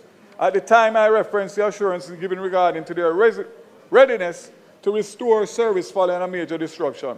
Just 5 months later, those assurances were tested when we were struck by Hurricane Melissa in the areas most affected by Hurricane Beryl. As parts of St. Elizabeth, it took providers over 5 months to restore. This year, we saw measurable improvement with damage at 100% in some areas across western and southern parishes, and service was restored to most customers within 4 months. Madam Speaker, more damage, shorter recovery period. This is true resilience. Madam Speaker, this progress did not occur by chance.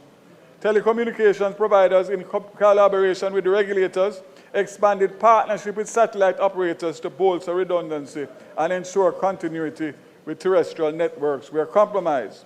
While services such as Starlink played a role, they were a part of a broader ecosystem that included providers like Hispasat and Eutelsat, working alongside the Office of Disaster Preparedness and Emergency Management and private operators. Looking ahead, Mr. Speaker, satellite technology will remain a critical component of our telecommunication landscape. And just to mention that prior to Hurricane Melissa, the government engaged the international telecommunications to support the development of a more agile legal regulatory framework for satellite licensing. I'd like to also say, Mr. Speaker, that most of the Starlinks that were purchased by the government are now returned to the Commissioner of Police's office for safekeeping, so that in the event that we have another need, we would be able to, no, not yours. The member of parliament's own are for them to use. You have to subscribe. You have to subscribe. You can't work without you subscribe. You have to subscribe. You have to pay to subscribe. All right. You check with Flo or one of the network, and they will organize it for you. I'm glad you mentioned that, member, because it was never the intention of the government to give you and subscribe.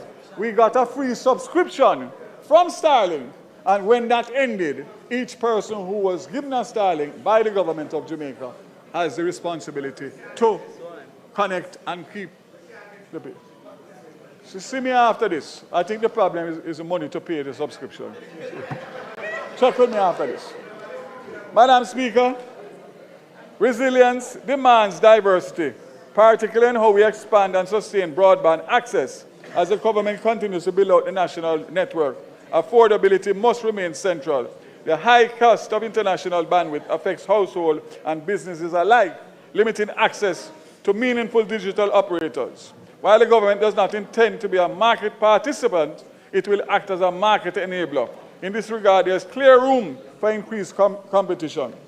The government's investment in subsea fiber connectivity, which commenced in the previous financial year, represents a strategic step forward. It will strengthen redundancy, especially as some existing cables approach end of life, while expanding capacity and driving more competitive pricing.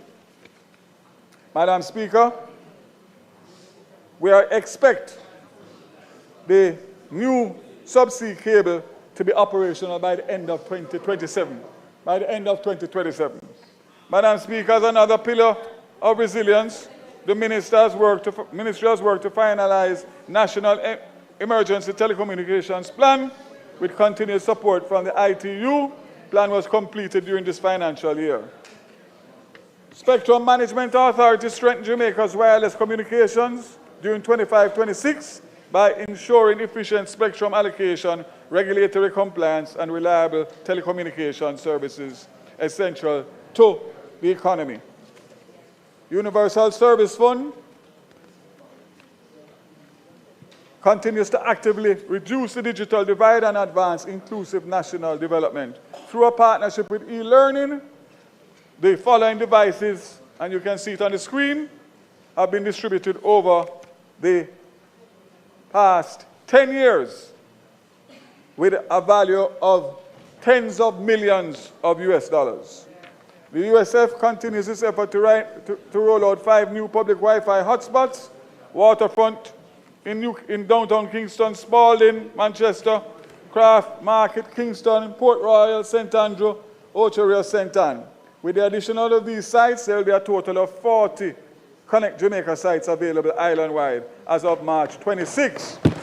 To date, 100% of our major townships have been outfitted with public Wi-Fi facilities.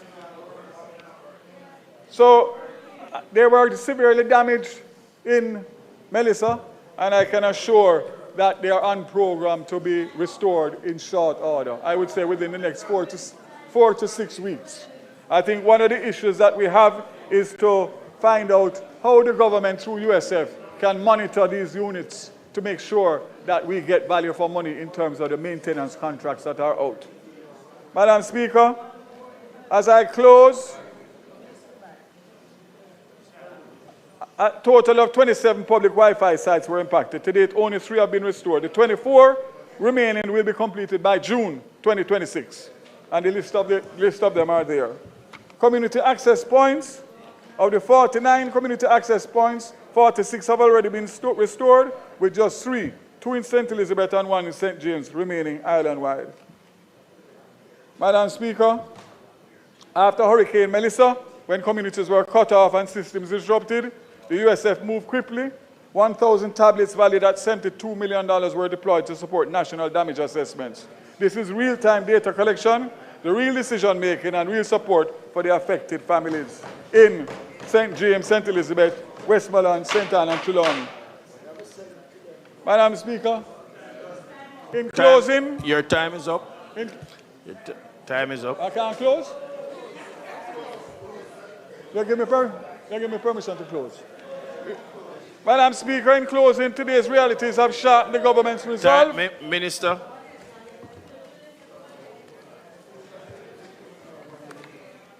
Madam Speaker, God bless Jamaica. And God bless the Anglo-Honest-led administration. May God continue. Thank you very much, Minister.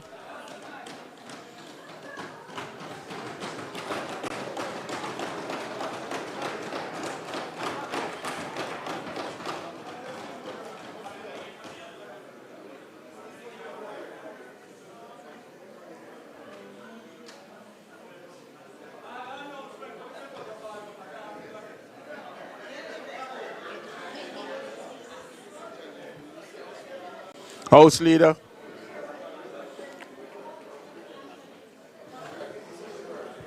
Mr.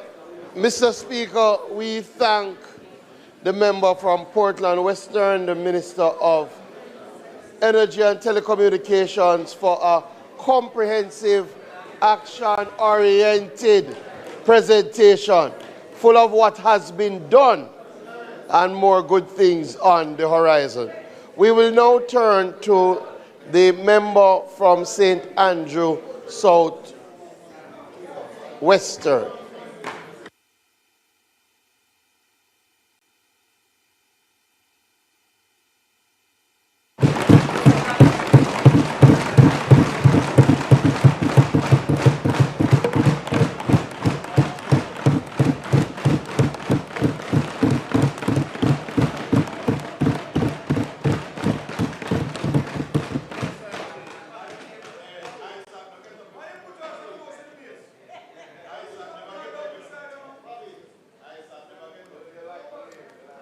To the honorable members of this. Oh.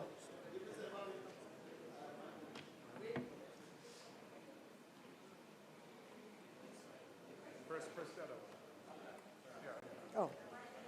To the honorable members of this House, I am guided by the enduring truth of Proverbs 19:17. Whoever is kind to the poor lends to the Lord, and he will reward them for what they have done. I had in my presentation a whole page and a half of facts. If you are part of the team who has helped me be here doing what I'm doing, I say thank you. I hope you understand why I do not have the time to call you by name today. So I want to start, first of all, with the historical foundations of social protection in Jamaica. Jamaica's social protection framework owes its most enduring advances to successive PNP governments, which have consistently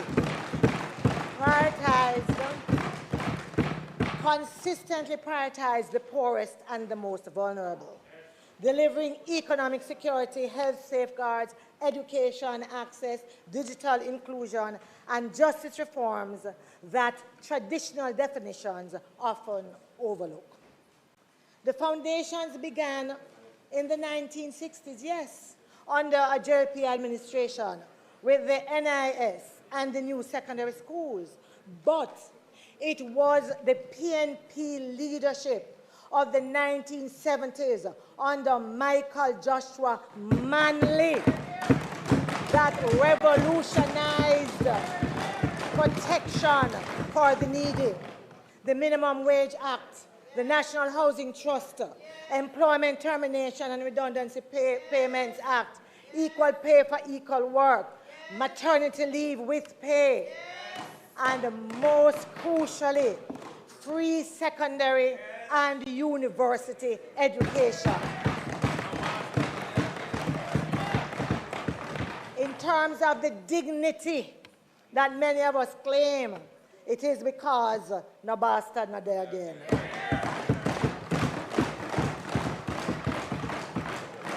These policies shattered barriers of poverty for generations of Jamaicans, providing the catalyst for national progress that endures today. The PNP government pressed forward in the 1990s and 2000 with targeted lifelines like PATH, the National Health Fund, the National Health Card, the drug window for the elderly, directly shielding vulnerable families from destitution and illness. At the time of its introduction in 2014, PATH was seen as a landmark framework articulating a comprehensive commitment to addressing poverty, inequality, and vulnerability.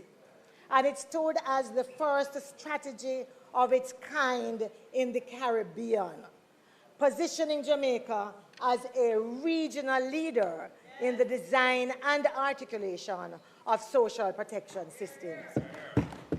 The then Minister of Finance, Dr. Peter Phillips, described the strategy as path-breaking, reflecting the collective efforts of the PIOJ, the Ministry of Labour, international partners, and a wide cross-section of stakeholders. Visionary, though underappreciated, is the Universal Access Fund under the member from East Kingston and Port Royal, who brought Wi-Fi to the poorest communities, empowering them with essential connectivity. In a modern triumph, the 2015 Dangerous Drugs Amendment Act, spearheaded by the then Minister of Justice, Minister Mark Golding at the time, protected thousands of low-income Jamaicans from criminalization, from being framed, from incarceration for small-scale ganja use, including sacramental rights. By freeing courts from this backlog, it ensured that the resources of the justice system reached those who needed it most. What is pellucidly clear here is that successive PNP administrations have proven indispensable, forging a robust safety net that uplifts the vulnerable and strengthens Jamaica. And it is against that backdrop that I make my sectoral presentation today. As I speak, I have to say that the pace of implementation of PATH has not quite kept up with the ambition of its framework. We have yet to achieve the truly integrated all-of-government approach that has long been espoused. As a result, many vulnerable Jamaicans continue to fall through the cracks, exposed to economic and social shocks without adequate support.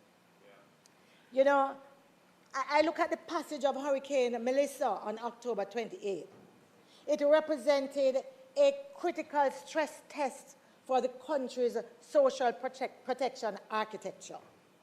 For many Jamaicans, it called into question not only the government's capacity, but also its commitment to inclusive, people-centered development. Regrettably, relief and recovery efforts have not consistently reflected the values of dignity, transparency, resilience, and inclusivity that should underpin such interventions. Many vulnerable citizens have been left disillusioned, with some nearing the point of disengagement from the very systems designed to support them. There is a growing perception among Jamaicans that the benefits of this so-called prosperity have not been equitably distributed, and that significant segments of the population remain excluded. It was prosperity for the few. You know, for years, the conversation has centered around social safety nets. However, since 2025, we have been talking now about social protection floors as a right-based approach to the realization of economic, social, and cultural rights, aimed at reducing poverty and inequality. And so that's the context in which I'm speaking here. Now, social protection floors represent a nationally defined set of basic guarantees, including access to essential health care, education, income security, alongside targeted investments in poverty eradication, social inclusion, particularly for persons with disabilities, for seniors, and other vulnerable populations. I'm not here saying that this is going to happen overnight, but there must be clear, measurable progress. Jamaicans must be convinced that policies and programs are being designed and implemented to protect them from poverty, vulnerability, and exclusion. So I spoke about PATH earlier, and I say that it has played an important role in improving school attendance. And I know that the spokesperson on education might tell me to be careful about the data that is presented to us. Unfortunately, I don't have any other source, so I'm going to quote it. And so what the data says is that because there is that 85% conditionality, meaning that persons have to be in school for 85% of the time to remain on the program, it means that the attendance of children on PATH is way above the attendance of children who are not on PATH. But here is the problem. The problem is that attendance does not equate to learning outcomes. It doesn't. While secondary education is nominally free, the associated costs continue to present substantial barriers for many families. Many of you as MPs would hear the stories from children and parents about how they are shamed and their names are called, they are sent under trees, they are treated differently because they cannot pay. Different lines. And in some sense, we understand the need of these schools to collect the fees because that is what they use to actually keep it going and provide services. So what that means is that we have to find a way to ensure that these children and their families are not seen as being different, but that there is some protection to allow them to have that secondary education. The school feeding program is a good program, but it needs to be reimagined to ensure that it is cost-effective and yet nutritious. I am not sure if Nutribullet in 2026 is the most nutritious meal that we could get. I'm not. Yeah? The current allocation per student is simply ridiculous. Just this morning as I was preparing to come, to go on the road for Read Across Jamaica Day, I heard the news that Greater Portmore Primary advised of its painful decision to suspend its school feeding program. You know why? Inadequate funding, a lack of funding. Can you imagine what is going to happen to some of those children coming to school without their meals, or hiding in a corner so persons don't recognize what it is they have had to take to school to eat for lunch? This can't be the Jamaica that we sit here proudly, that we represent and we are building in 2026. Nah, something else, something has to change. And so the opposition is calling for a decisive shift towards implementation, which includes integrating diagnostic assessments, remedial support into PATH conditionalities, strengthening inclusive education system, and providing targeted financial assistance to reduce the burden on vulnerable families. And I say it already, the meals, yeah? We have to look at it differently. We also have the experience of our faith-based organization helping with education. And so we know that community-based governance structures should be strengthened to ensure participatory accountability and local ownership of educational outcomes. We want to see more of that. I want to talk a little bit about healthcare. because healthcare must constitute a fundamental pillar of Jamaica's protection framework. Yeah? The current structure of this so-called free healthcare continues to fall short of its intended purpose. And I'm not here to make the presentation that the spokesperson on health will, but I do know that in practice, many patients are still required to procure basic amenities and incur out-of-pocket expenses for routine services. Routine services. We know that the public health system continues to face persistent gaps in infrastructure, equipment, and staffing, all of which directly affect the quality and accessibility of patient care. And I know that every single one of us in here as members of Parliament have heard the horror stories of members of our family or members of the community who have gone to the hospitals and what that has meant. I wouldn't even like to tell you of the 3 persons who I am dealing with who currently have cancer and how difficult it has been for them. That's for another day. The shameful reality that we have, can you imagine, that surgeries have to be postponed because of a lack of repairs to central air conditioning unit? What is that? But that was the case at the Bustamante Children's Hospital.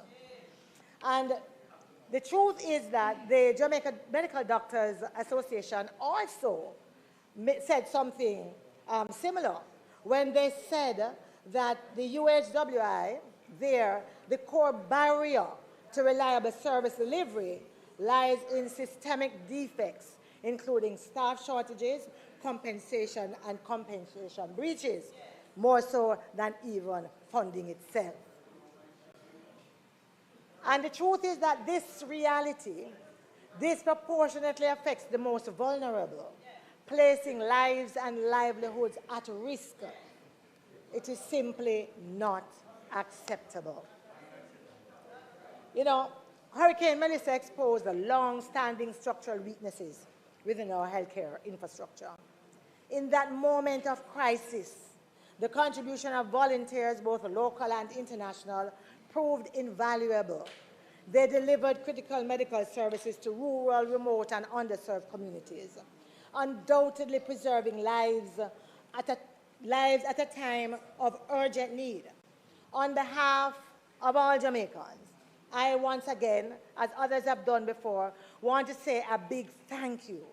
However, I am clear that volunteerism is not a substitute for a resilient and adequately resourced national system.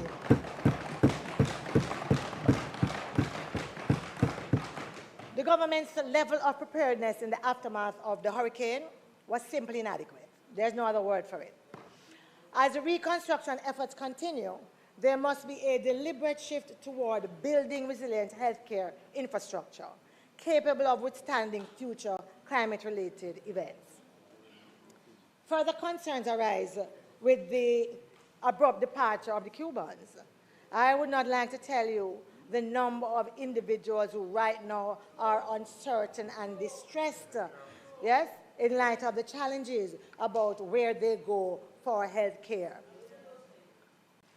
And then the truth is, we have to look at what is happening around us, because there are international models that demonstrate what the possibilities are for a universal health care guarantee that ensure equitable, climate-resilient access to essential services. We have Costa Rica, where they have a social security system that provides a universal basic package covering primary care, hospitalization, and medication for about 90% of its population.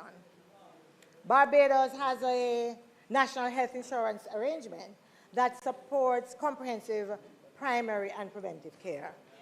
Chile has clearly defined service guarantees for high-burden conditions supported by investments in resilient systems. Others are doing it. We can do it. These are just some examples that I've put there to say that that is where we really need to go, and we need to begin to look at it seriously.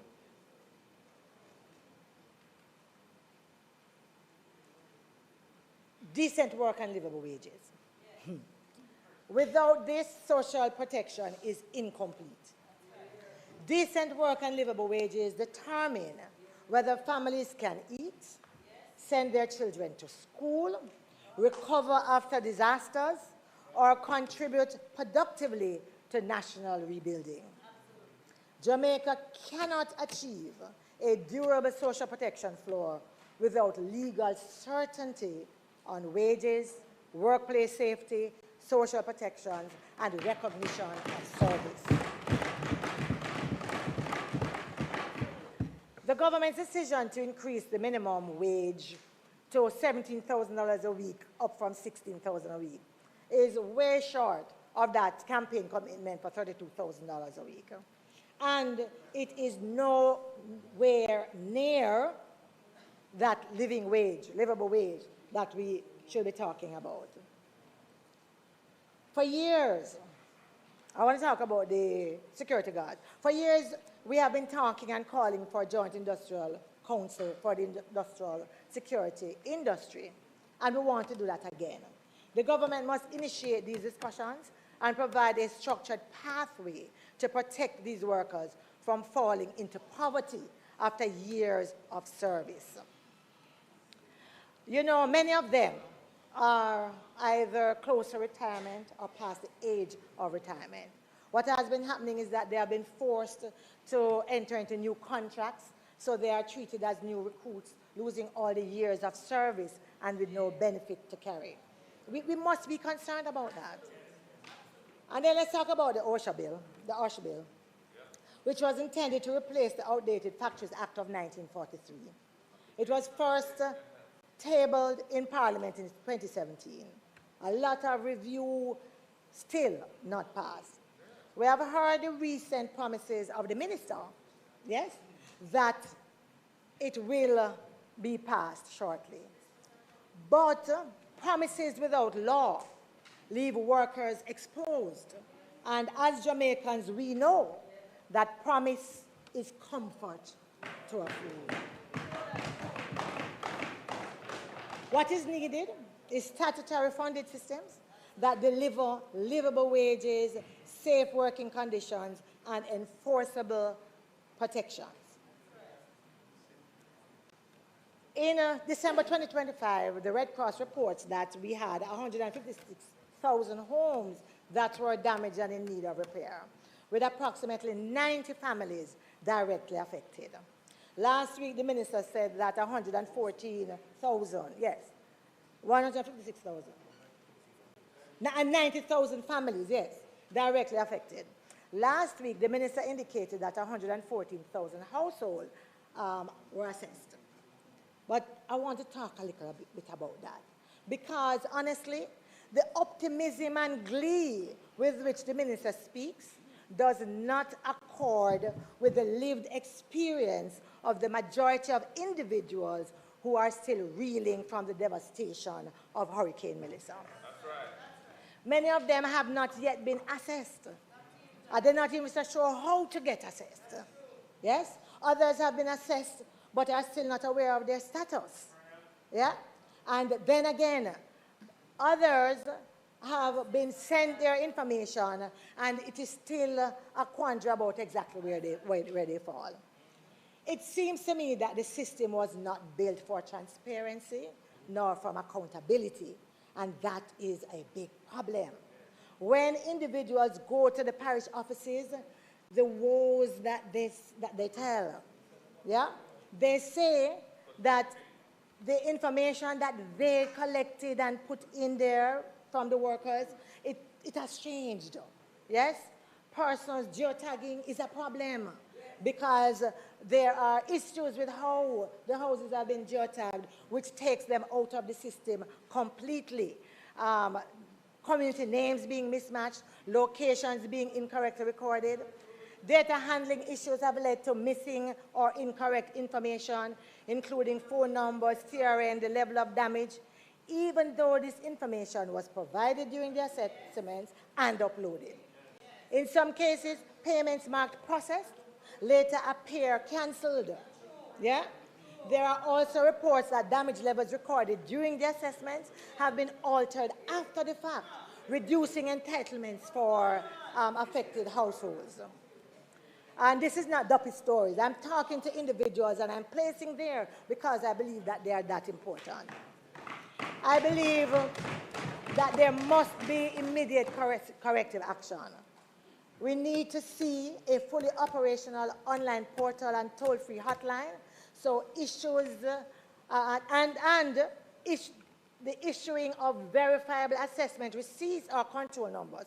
When assessment is done, nobody who was assessed has anything to prove that they were assessed.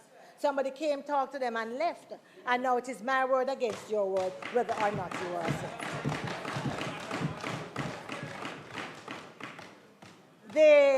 The inefficiencies that prolong the suffering is just simply not administrative failure. It is a failure of responsibility. And I think that that needs to be owned. I want to talk a little bit here now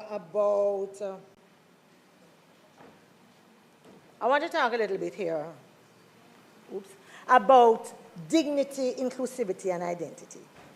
Social protection floors are not just about survival. They are also about dignity, inclusivity, and identity.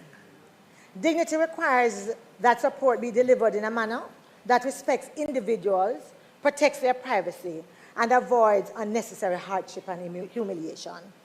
Inclusivity requires the full and effective implementation of the Disabilities Act.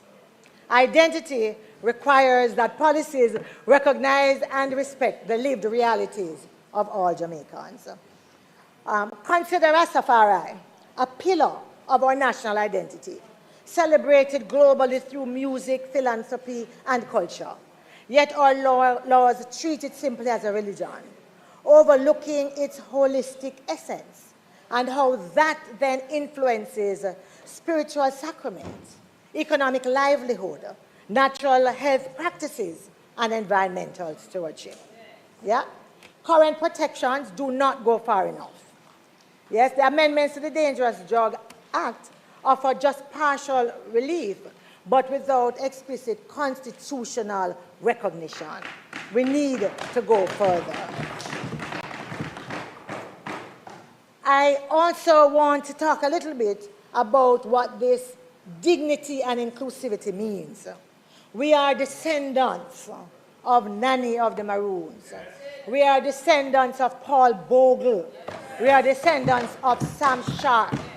What that means is that many of us who are sitting in these hallowed chambers, in this house, are only here because there were individuals who dared to buck the system. Because there were individuals who said, I will not be treated as a non-entity. Because there were individuals who said, you cannot strip me of my dignity and my integrity. I believe that those of us who have the privilege to be sent in this house deserve to present to the people of Jamaica the same courage of our ancestors.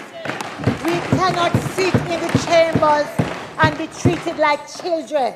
We cannot sit in the chambers where persons use the bully pulpit to say just about anything they want, and we have to sit silently. As educators, we know that we teach children differently from adults. We talk about pedagogy and andragogy. Because adults are self-directed learners. Because adults want their experiences to be validated in how we deal with them. This is no different in the chamber.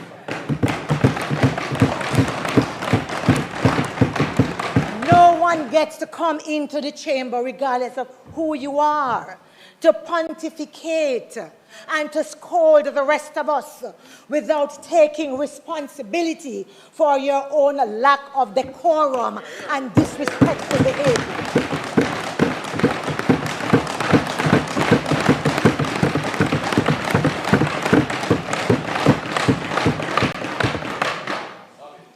for me, is fundamental. It is about who we are, and it is about our identity. I say to my boys, I say to my nieces, when you are in a relationship, allow no one to strip you of your dignity. Allow no one to make you feel as if you are not worthy. I am duty-bound, therefore, to live what I preach and to be an example to those that I have been saying, do not allow others to trample over you.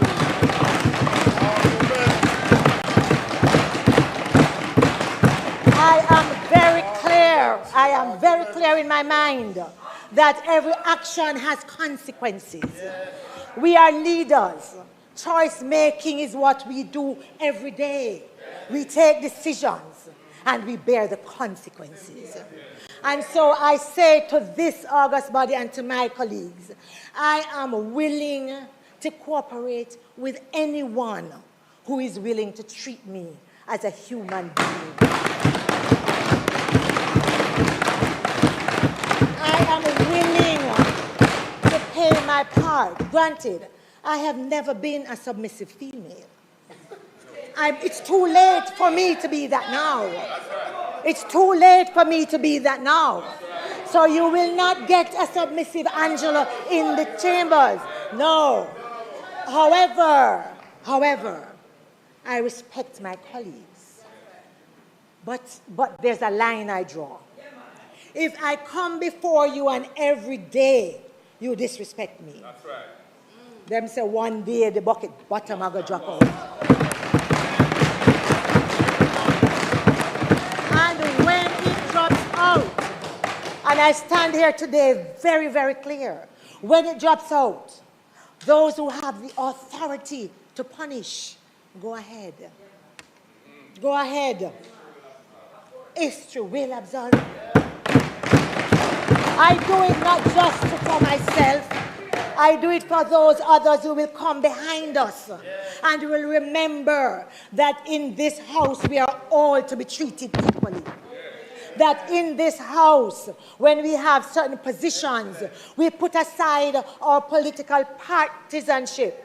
And if we can't, we step aside from the position that requires it. And so,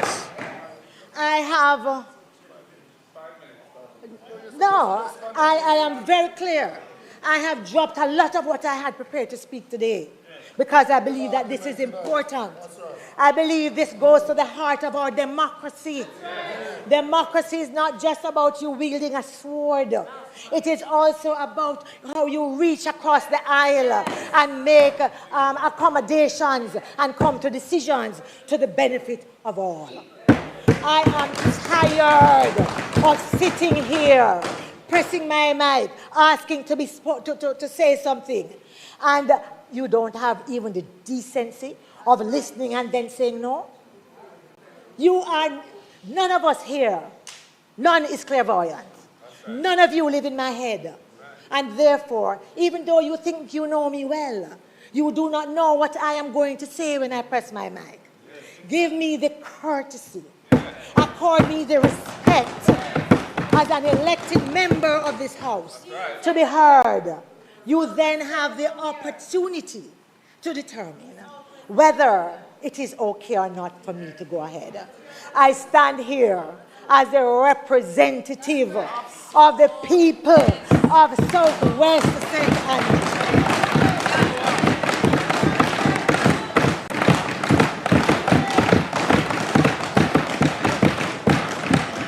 I come from the traditions of Portia Lucretia Simpson.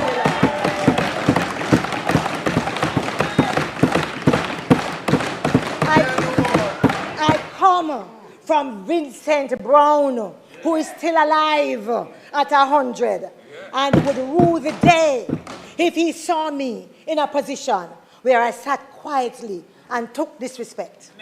Never. Never.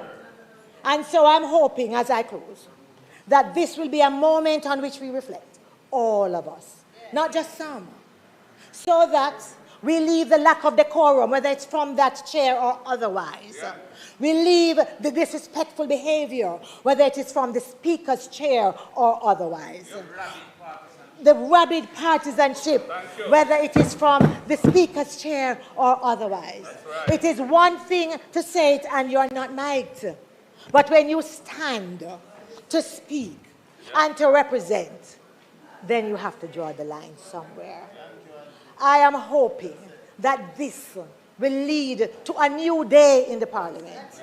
I want to see it because I would like to be able to sit comfortably, to banter with my colleagues here and on the other side, to disagree with a laughter still on my face, and to agree respectfully, and to agree when that is what it requires.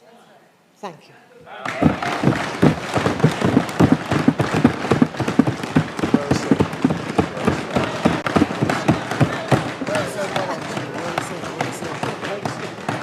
Warrior that.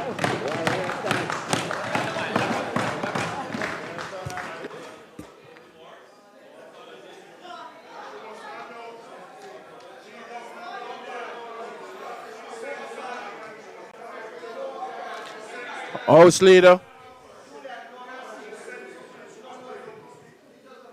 House Leader.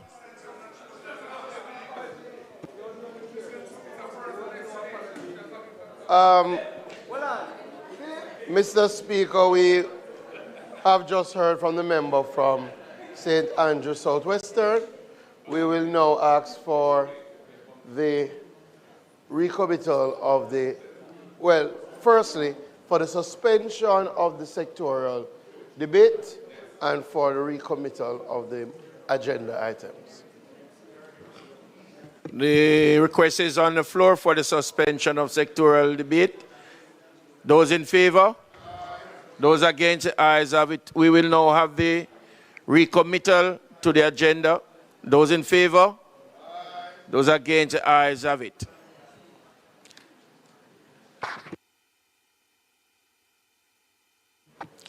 Statement by ministers. Announcement.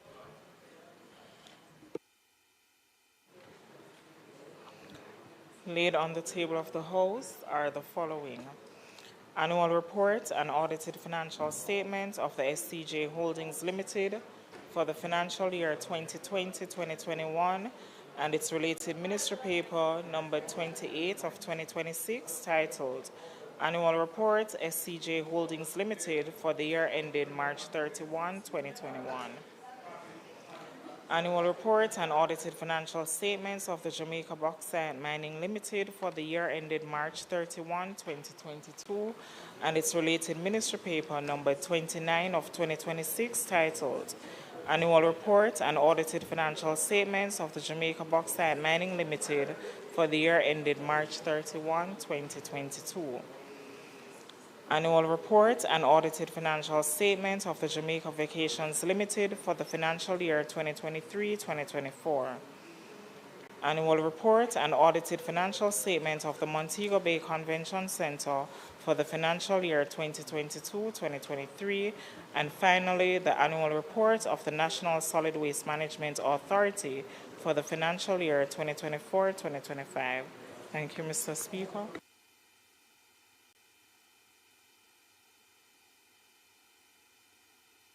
Bills brought from the Senate. The following is a message from the President of the Senate to the Honorable House of Representatives. I have the honor to advise the Honorable House of Representatives that on the first day of May 2026, a bill entitled An Act to Amend the Cybercrimes Act and to provide for connected matters was passed in the Senate without amendment. The Honorable Thomas Tavares Finson, President of the Senate. Petitions. Papers. Report from committees.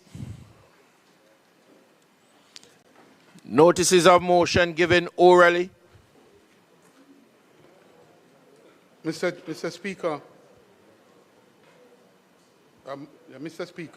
I beg to give notice that at the next sitting of the House, I intend to move the following motion.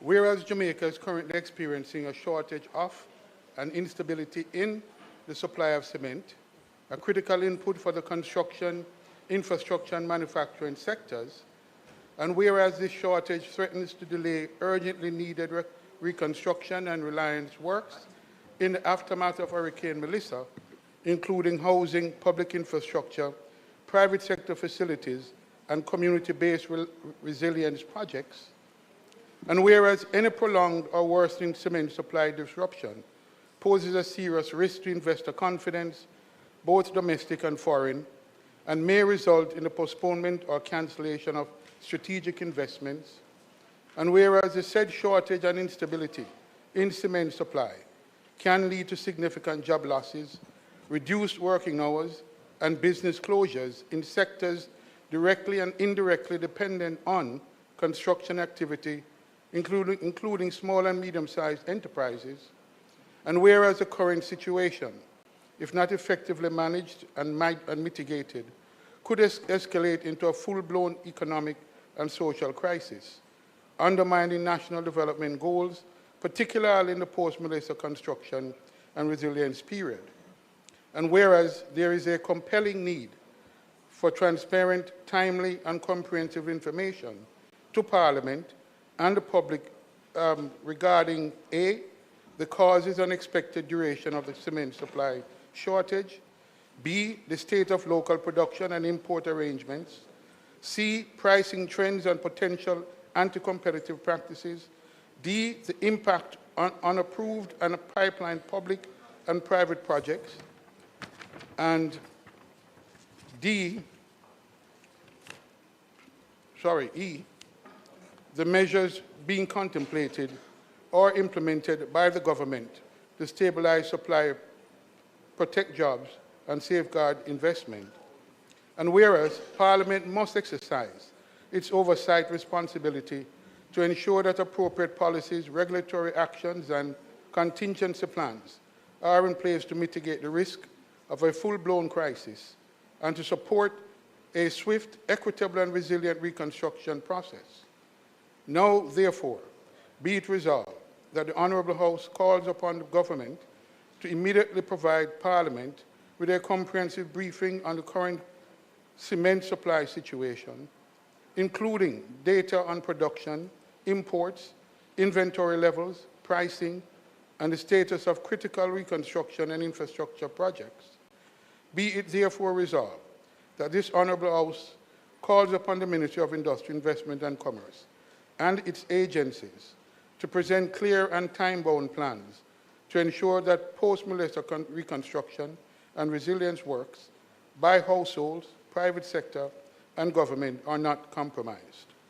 Be it resolved that the foregoing be referred to the Economy and Production Committee, and that the committee be mandated to 1, conduct hearings and receive submissions from relevant ministries, departments, and agencies, regulators, industry stakeholders, workers' representatives, and civil society regarding the current and projected cement supply situation. 2, obtain and review detailed information on A, the causes, scale, and expected duration of the current cement shortage, B, the impact on existing and planned public and private investments, especially those related to post-Melissa reconstruction and resilience, C, the implications for employment, particularly in construction and related sectors. 3, examine and report on short, medium, and long-term policy, regulatory, and market-based options to A, mitigate the risk of a full-blown crisis arising from cement shortages, B, secure reliable and affordable cement supply, C, protect jobs and sustain investor confidence, and D, ensure that national reconstruction and resilience objectives are met without undue delay. 4, present to this Honourable House, within a specified time frame, its findings and recommendations, including any proposed legislative, regulatory, or policy measures necessary to address current and future risks related to cement supply and to safeguard Jamaica's reconstruction, resilience, investment, climate, and employment. Thank you, Mr. Speaker. Member from St. James Central. Thank you, Mr. Speaker. I beg to give notice that on the next sitting of this House, I will move the following motion.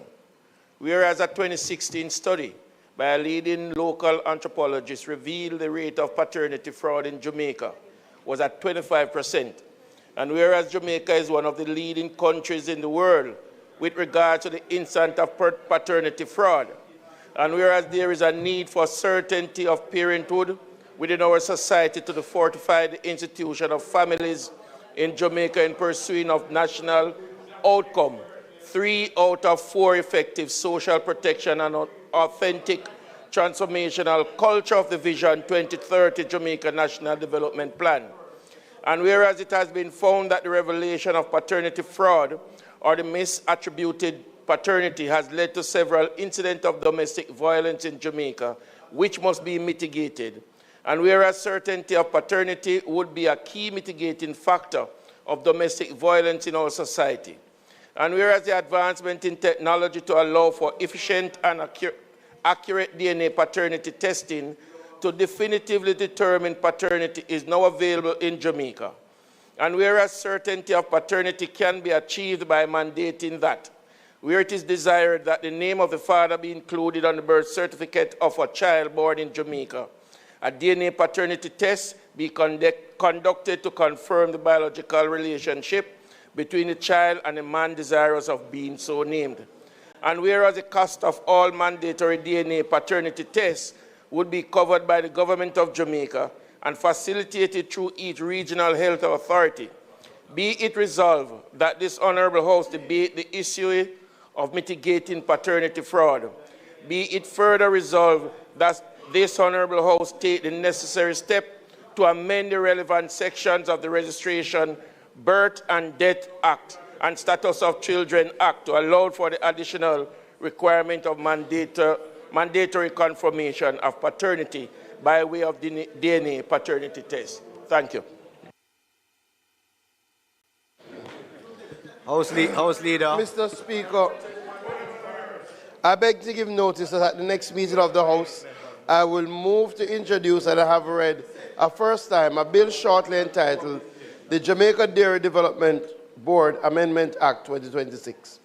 I further beg to give notice at a later stage today, I will move for the suspension of the standing orders to enable me to take first reading of the bill.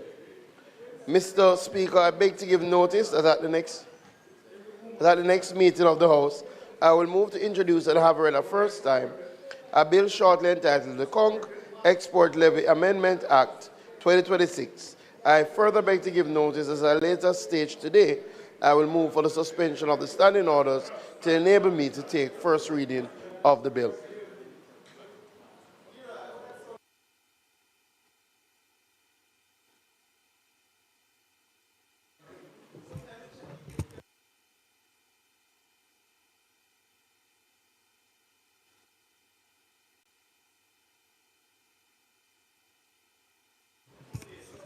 Questions and answers to questions.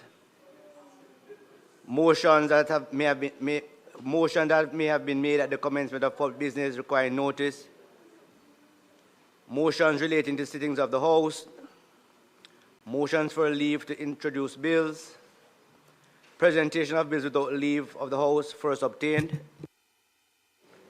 Mr. Speaker, I now move for the suspension of the standing orders to enable me to take the first reading of a bill shortly entitled the Jamaica Dairy Development Board Amendment Act 2026. Members, the question is that the standing orders be suspended to allow the Minister to take the first reading of the bill. Those in favour? Aye. Those against? The ayes have it. Yes, this one, the dairy, not the conch. Dairy, sure. Sorry. Mr. Speaker, I now move that a bill shortly entitled the Jamaica Dairy Developmental Board Act 2026 be read a first time. The Jamaica Dairy Development Board Amendment Act 2026 read a first time.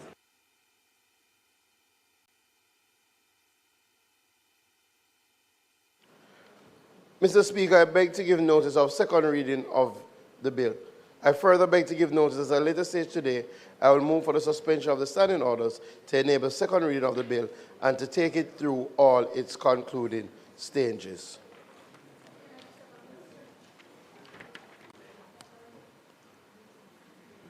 Madam Speaker, I now move for the suspension of the standing orders to enable me to take the first reading of a bill shortly entitled the Conch Export Levy Amendment Act 2026. The question is that the standing orders be suspended to allow the minister to take the motion. Those in favor? Aye. Those against? The ayes have it. Minister. Madam Speaker, I now move that a bill shortly entitled the Conch Export Levy Amendment Act 2026 be read a first time. The Conch Export Levy Amendment Act 2026 read a first time. Madam Speaker, I beg to give notice of the second reading of the bill. As I indicated, we will not be taking this bill through all the stages today, so we can go to public business. Public business. Thank you, Madam Speaker. We do have a few items of public business today, having concluded the sectoral. We will start by a tribute to former Member of Parliament, Minister of Government, Senator, Minister of Government, the Honourable Hugh Hart, and then we will go into the taking of the Jamaica Dairy Development Board Amendment Act. We will ask the Prime Minister who will lead the tributes to. Thanks, House Leader. Prime Minister. Mike, please. Thank you, Madam Speaker.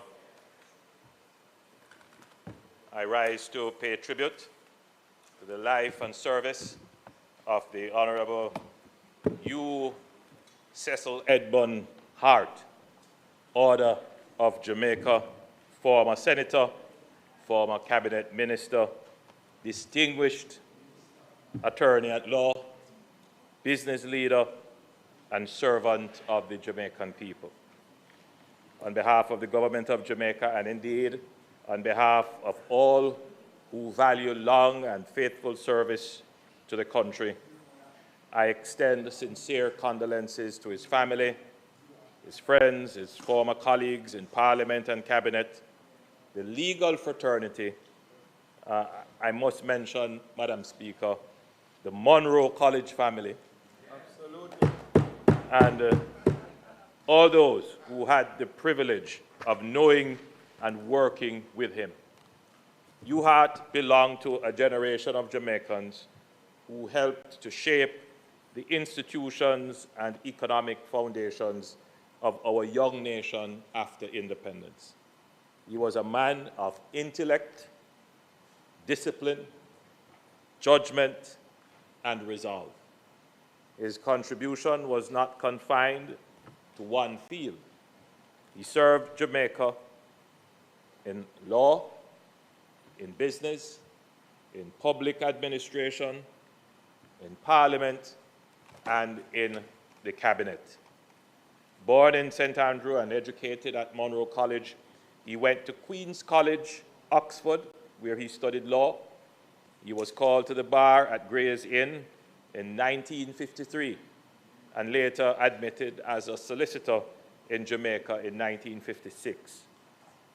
Over the course of a long and distinguished legal career, he became one of Jamaica's respected commercial lawyers with deep expertise in areas including taxation, mining, real estate development, corporate restructuring, commercial law, and corporate finance. As a founding partner of Hart, Murad Fattah, he helped to build one of Jamaica's leading law firms and contributed significantly to the development of commercial legal practice in our country.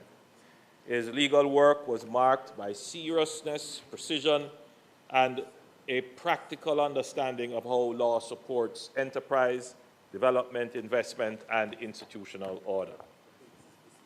And, Madam Speaker, it could also be said of Hugh Hart that he was a great mentor and supporter of young lawyers coming into the profession.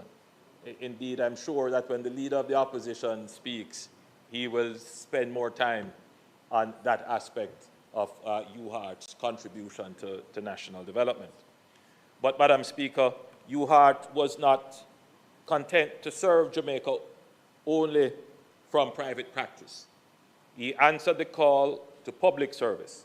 He served in the Senate from 1980 to 1993 and brought to this Parliament the same clarity of thought and depth of experience for which he was known in the legal and business communities. He went on to serve in the Cabinet as Minister of Mining and Energy and as Minister of Tourism. These were not minor assignments. They were portfolios central to Jamaica's economic survival, growth, and international engagement. As Minister of Mining and Energy, he served during a difficult period for Jamaica's bauxite and alumina industry. The sector faced serious disruptions arising from global economic pressures and changes in international demand. At that time, bauxite and alumina were critical to employment, foreign exchange, industrial activity, and national confidence. UHART brought to that challenge the mind of a lawyer, the discipline of a negotiator, and the resolve of a patriot. He was among those who helped Jamaica navigate a period of uncertainty in one of the country's most important industries.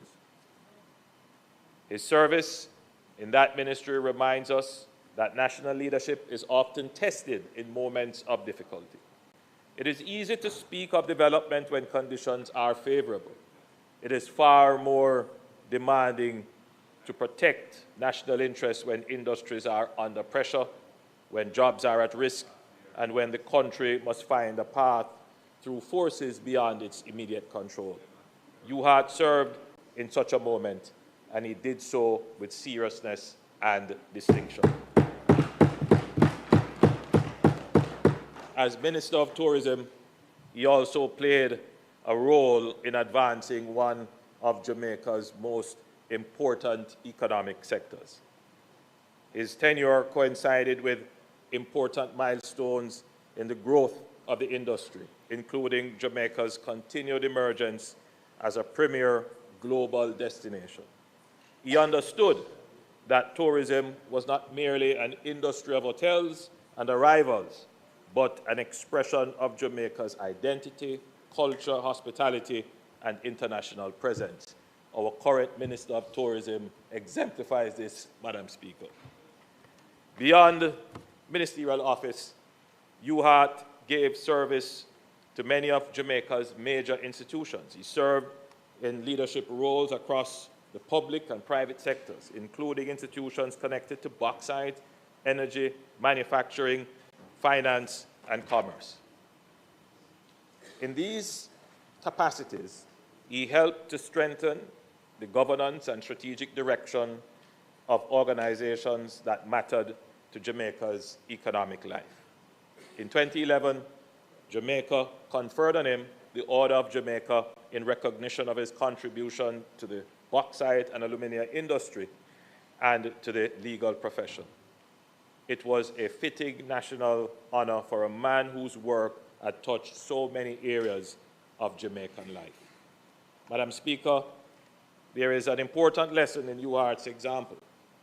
His was not a politics of noise and spectacle.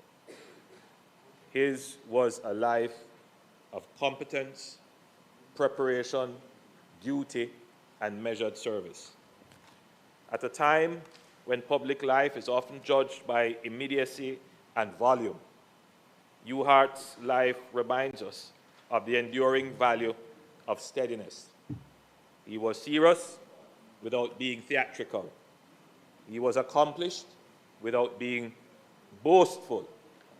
He was influential without needing to be ostentatious, or as some people would say, tapanaris. The Parliament should honor that kind of service. We should honor those who help to build the foundations on which we stand. We should honor those whose work may not always be visible to the public in the moment, but whose impact is felt across decades. Today, we remember the Honorable Hugh Cecil Edmund Hart, OJ. As a former member of the Senate, as a former Minister of Government, as a lawyer of high standing, as a builder of institutions, and as a distinguished son of Jamaica who gave generously of his talents to the country. To his family, we express our gratitude. We know that public service requires sacrifice, not only from the individual who serves, but also those who support and sustain them. We thank you for sharing him with Jamaica. May his memory be honored in this Parliament, in the legal profession, in the industries he helped to guide, and in the national life to which he contributed so much. May his soul rest in peace.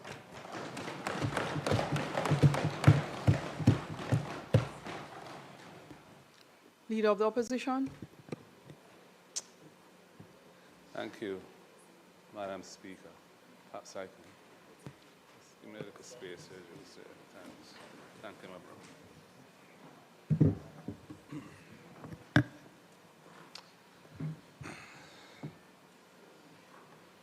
Madam Speaker, I didn't have time to prepare a written speech on an occasion when really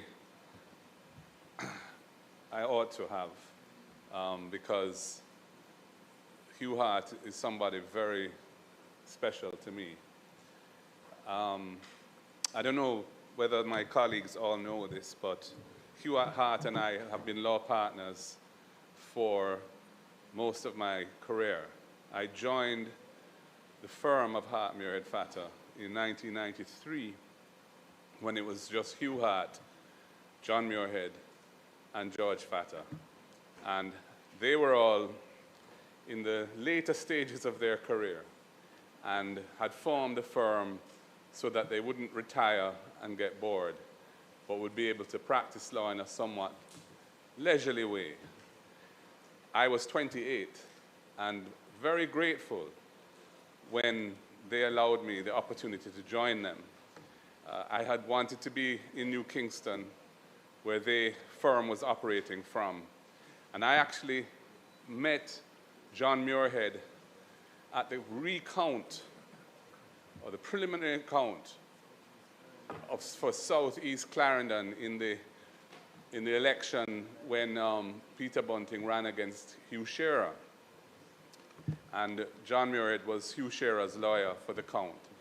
And I was Peter Bunting's lawyer. And in this course of that count, from time to time, there would be breaks, and we'd sit under a tree in Lionel Town, courthouse, I think it was. And he told me about Hart, Muirhead, Fatter. And it struck my interest because of the flexibilities of the structure of the firm. And I wrote to Hugh, who I did not know, though my mother and Hugh had been friends in their teenage years, many, many years before. That would have been in the 1940s. And I received a call from him. I don't know where in the world he was when he called me, but this was the legend, because by that time, Hugh Hart was already a legend in the practice of law and in the business community of Jamaica. Hugh Hart is a legend. And so I was daunted and surprised and very excited to get that call. And he was just so friendly and charming, as he always was. And he said, if I want to come, they'd be happy to have me. And you know, when I got there, he gave me his office. A 28-year-old budding attorney. He was traveling a lot, and he said, we didn't have much space at the time, and he said, you use my office. So I sat in his office for several months until some other accommodation was eventually made. Hugh Hart was a brilliant man, First of all, he was charming, can't done. You know, he just had a manner in dealing with people that made people felt valued, made people felt engaged. He listened to what you had to say. There wasn't a time when I knocked on his office to discuss something with him that he didn't look up and say, "Marcus, come in, man," and just put down what he was doing, and we would discuss whatever the issue was that I wanted to raise. Never once did he look perturbed, and he was always busy. You know, this was a man who had a thriving practice in his 90s. You know, he had a thriving practice. And he had a thriving practice because he brought great value to his clients. He brought value. He didn't practice law for money. Money was totally, I wouldn't even say secondary. It was very, very subordinate. He practiced law to serve his clients and because he loved the practice of the law. And he had a unique range of skills. He was as sharp as a whip. He was a brilliant draftsman. And he had a strong commercial sense. He understood finance, he understood money, he understood risks and how to manage them as a commercial lawyer. He was a mentor to me. And I feel very, very fortunate and privileged that I had the opportunity to work with him from 1993 until basically last year when illness overcame him at the age of 95, turning 96. He was born on Boxing Day, December 26th, and he wasn't able to come to Jamaica because he actually lived in Cayman, but he came to Jamaica for most of the year. He would come in usually on a Tuesday and leave on a Friday, except during the summer months when he was always in London and then traveling sometimes in Europe. Hugh Hart was a great negotiator. He had a clear mind. He understood the tactics of negotiation. He was never daunted by whatever task he had to face at the negotiating table. And when he was in government, as I understood it, he brought those skills to bear. He went into government really because his wife's brother was the prime minister and knew his skills and wanted to have the benefit of those skills. And Hugh wanted to serve. He wanted to serve Jamaica, and he believed he could deliver a unique array of skills to Jamaica. He would never put it that way. He was a humble person. He was not boastful at all. He was gentle as well, although if you are at the other end of a negotiation with him, you didn't feel that he was very gentle because you knew that you were up against somebody who was probably outdoing you in the art of negotiation. But he was a gentle person, a kind person. And when it came to young lawyers, as the Prime Minister had mentioned, certainly in our firm, which I'm the senior partner of now, all of the lawyers who joined the firm in the years after I did, and we now have, I don't even know, 20 lawyers or something, all of them were in love with Hugh. He was a mentor to all. He was the person who, if there was ever a dispute, if there was ever any disagreement, he would resolve it. He was the glue, really, that kept the place together. I will miss him terribly. I already do. And there will never be another like him. In business, he was an entrepreneur. He was a risk taker. He was a major real estate developer in his own right. Prestige homes. He and Frank Hall built a number of housing developments in Jamaica in the 60s, going into the 70s. And then when he moved to Cayman, he built several of the high-rise buildings in Georgetown, several residential developments in Cayman. And he was also respected and knew many influential business people across the world.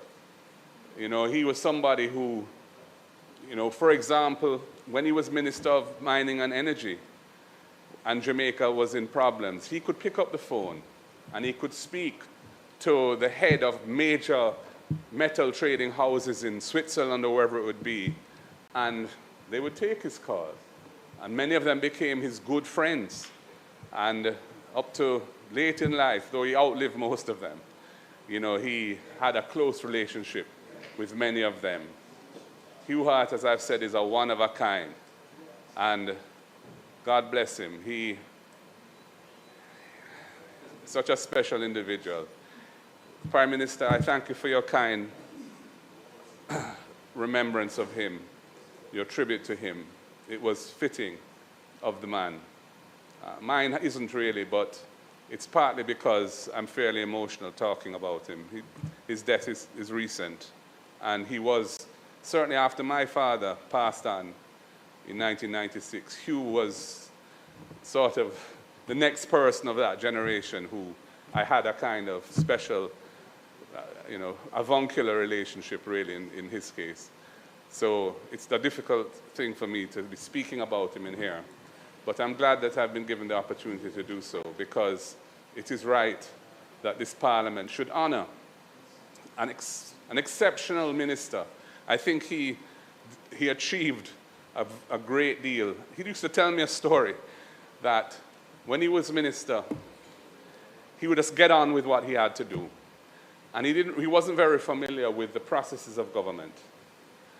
And so the Prime Minister, Mr. Siaga, you know, some months into the life of the government, said to him, you know, Hugh, you have to come and tell me what you're doing. You know, I don't know, I haven't heard anything. So sure. So he went to see Mr. Siagas and started to list all the things. And he said, my God, you need a cabinet submission for this. And, you know, he was, well, you know, sure, well, we'll do that then. But he was just getting on with it and doing what needed to be done, you know. And that was the kind of person he was. He was impeccably honest and very, very capable. Somebody in whom a prime minister could have utmost confidence that the portfolio would be properly managed and that any challenges would be addressed in the best way they could in the circumstances.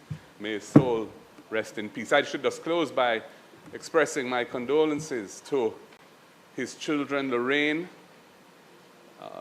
Justin and Belinda, and his sister Shirley, and all his close friends and wider family. May his soul rest in peace.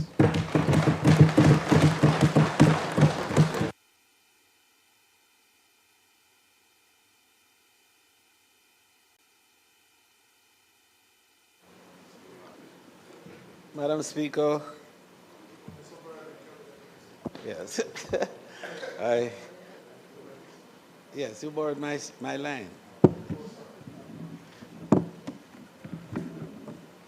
I didn't plan, Madam Speaker, to begin that way, but the member from Southeast St. Andrew preempted me, and so I will, yes, admit very readily that I'm perhaps the only surviving member of the cabinet in this House, with Hugh Hart, who incidentally, we sat next to each other for 6 years. Firstly, when he was Minister of Mining, and then later when he became Minister of Mining, Energy, and Tourism. So I rise today, Madam Speaker, with profound respect and sadness to pay tribute to a truly remarkable Jamaican, the Honorable Hugh Cecil Edmund Hart, OJ. His passing marks the loss of a devoted son of Jamaica, a distinguished attorney, a statesman of great integrity, and a public servant whose dedication shaped the trajectory of our nation's tourism sector, economic development, and public life.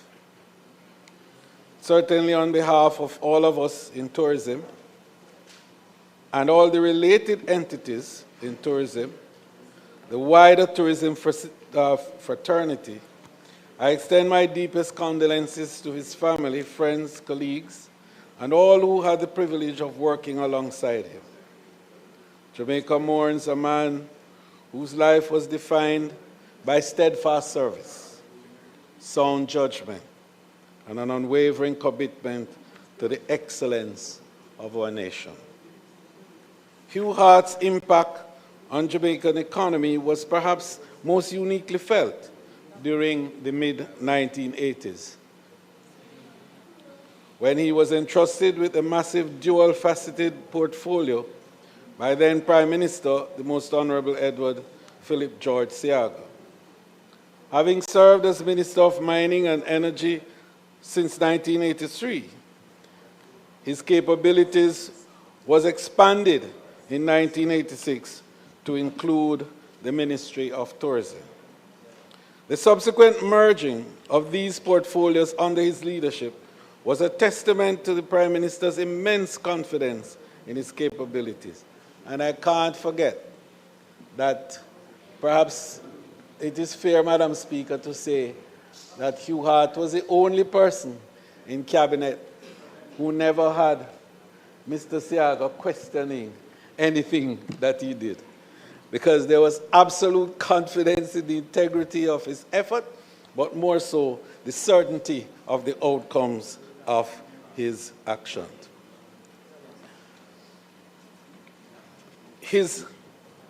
For 5 years, Hugh Hart skillfully navigated the nexus of energy, industry, and hospitality, proving that he possessed the rare intellectual dexterity required to manage the pillars of our nation's economic survival simultaneously. And I want to indicate how dexterous that was and how impactful it was in relating to crises and moments of great difficulty. And one of the things that I can't forget is during the really difficult period of the 80s, when the oil crisis was raging. And we had issues also with bauxite during the period. And when a ship was actually out in the harbor with fuel, wouldn't come in. And it was Hugh Hart who, as the member from South St. Andrew appropriately said, would call one of his friends. I will not mention because we know them. And one would say yes, and Hugh Hart would then give the word, and the ship would come into the harbor and discharge the fuel. That was the nature and power of the man. Hugh Hart's tenure as Minister of Tourism from 1986 to 89 coincided with an important period in Jamaica's tourism development and international visibility. It was under his watch that Jamaica welcomed the supersonic Concorde, who can remember that, in 1986, and surpassed 1 million stopover visitors in 1987, a milestone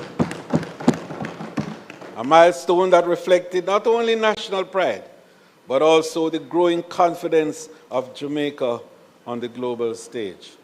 His contribution was instrumental in solidifying tourism as a cornerstone of our national development.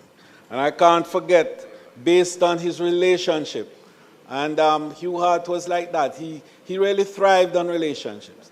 And he understood what it was to have confidence and to have people reposing confidence in him, and more so trust. And those were the two key words that drove his tenure as minister. And that reflected itself in his ability to bring international players to Jamaica. And I can't forget that Minister Granger and myself in the early days, when we together teamed to stage the first and only World Music Festival in Jamaica.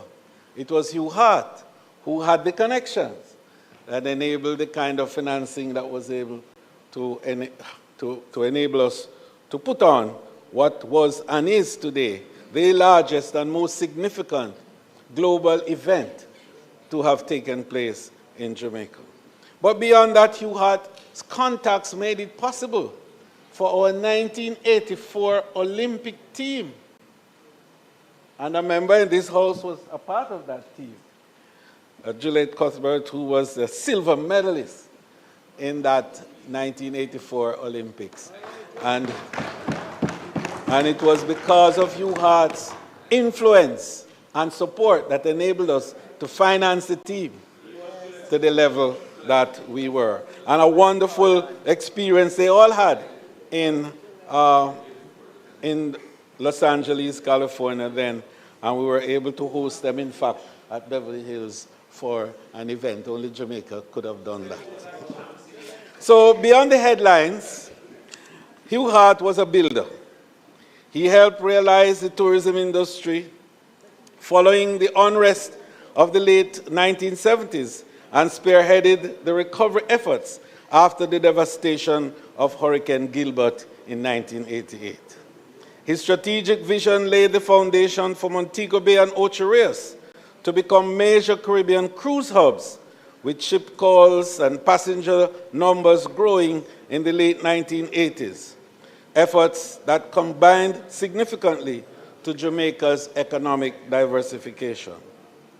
Beyond tourism, Hugh Hart's leadership extended to his service in the Senate and his critical role as Minister of Mining and Energy from 1983 to 1989. These were challenging years, and one of the biggest issues on his desk was the daunting bauxite alumina crisis. Yet he approached this challenge with integrity, seriousness, and thoughtful leadership. Working closely with Prime Minister Seaga and other technocrats, he navigated complexities of a brutal decade for the industry. He was instrumental in negotiating with multinational corporations and securing the 1988 reopening of Jamaica's largest bauxite refinery, as well as facilitating strategic bauxite purchases by the United States. These efforts were crucial in preserving a key pillar of Jamaica's economy during those turbulent times.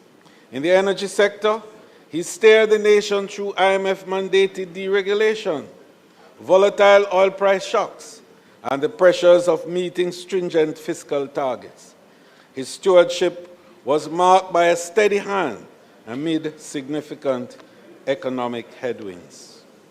Throughout his career, Hugh Hart was known for his discipline, dignity, and a leadership style that prized substance over showmanship. He earned respect across sectors, not just for the offices he held, but for the example he set through his unwavering dedication to duty. His contribution extended far beyond the halls of Parliament. His excellence as an attorney and leader in the private sector earned him wide recognition, culminating in the award of the Order of Jamaica in 2011 for his service to the bauxite, alumina industry, tourism, and the legal profession. As we celebrate the life and legacy of Hugh Cecil Edmund Hart, we honor a man whose character and dedication left an indelible mark on Jamaica. On a personal note, he was my mentor. He guided me through the early stages of my involvement as Minister of Tourism. Hugh Hart would call me almost every day, and after a puff of his signature pipe, he would then say, "Young man, you need to visit so and so and so." He remembered every name when he was minister, and he guided me through that process. And the Prime Minister is correct in his tribute by indicating that Hugh Hart understood that tourism was more than arrivals and receipts. It was building human capital and enabling two key words to always resonate: trust and confidence. And that is what has driven my process throughout the period. And that's why, on the international scale, as Hugh Hart did, Jamaica stands today tall and proud. So, to Hugh, my word, well done, thou good and faithful servant. To his family that survives him, Lorraine, Justin, Belinda, his children, his sister, Auntie Shirley Bailey, and the relatives and the friends, and we, the extended family, and indeed the family of his late wife, Pamela Hart, who was Pamela Siaga, and the entire Siaga clan, and indeed the other members of the Hart fraternity, Tony Hart of blessed memory, and his family. They were cousins, yes. May they all find comfort in the great stewardship that Hugh Hart gave, the extent of his contribution to Jamaica and the world. He indeed added value. May his soul rest in peace and light perpetual shine on him. Thank you.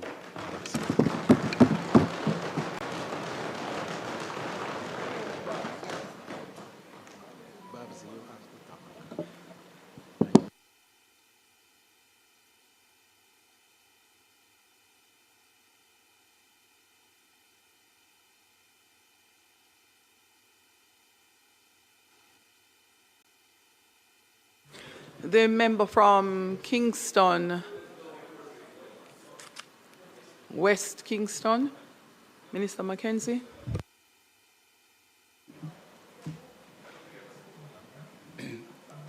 Thank you, Madam Speaker.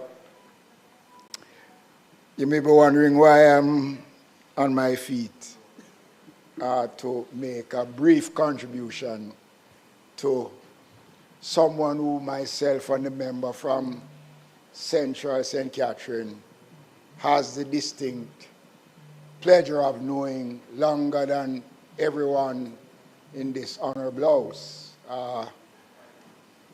Since the early 60s, when the late Edward Siaga became the Member of Parliament for West Kingston, UART was integrally involved in the establishment of what became the most powerful political organization in Jamaica. He was instrumental in establishing many of the programs in West Kingston, legal advice.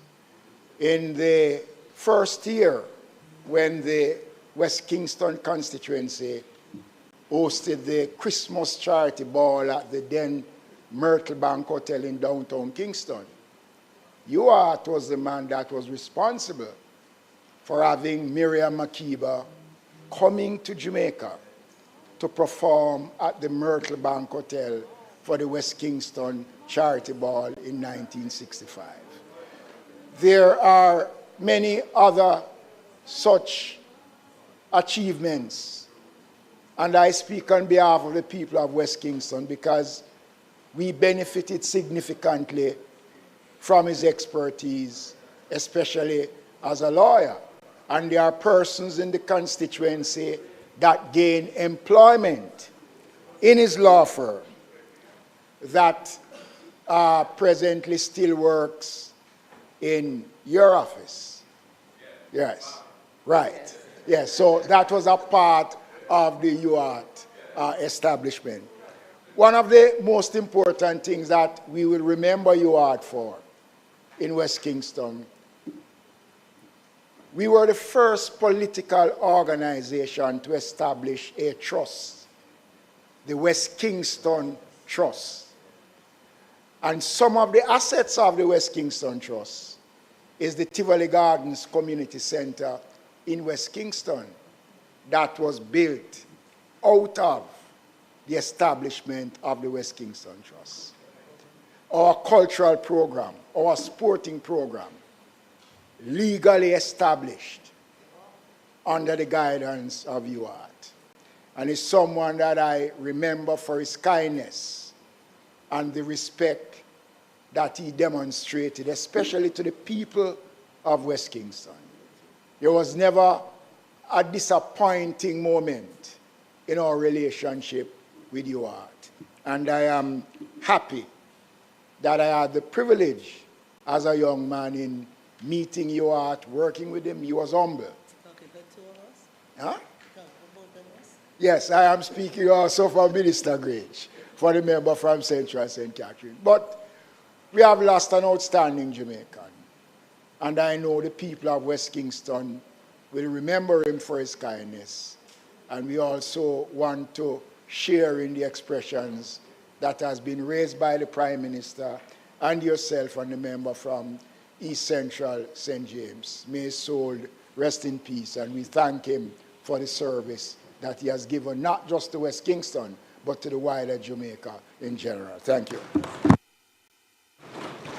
House Leader. Madam Speaker, just to close the tributes on Hugh Hart, I will say there's a couple of things, Madam Speaker.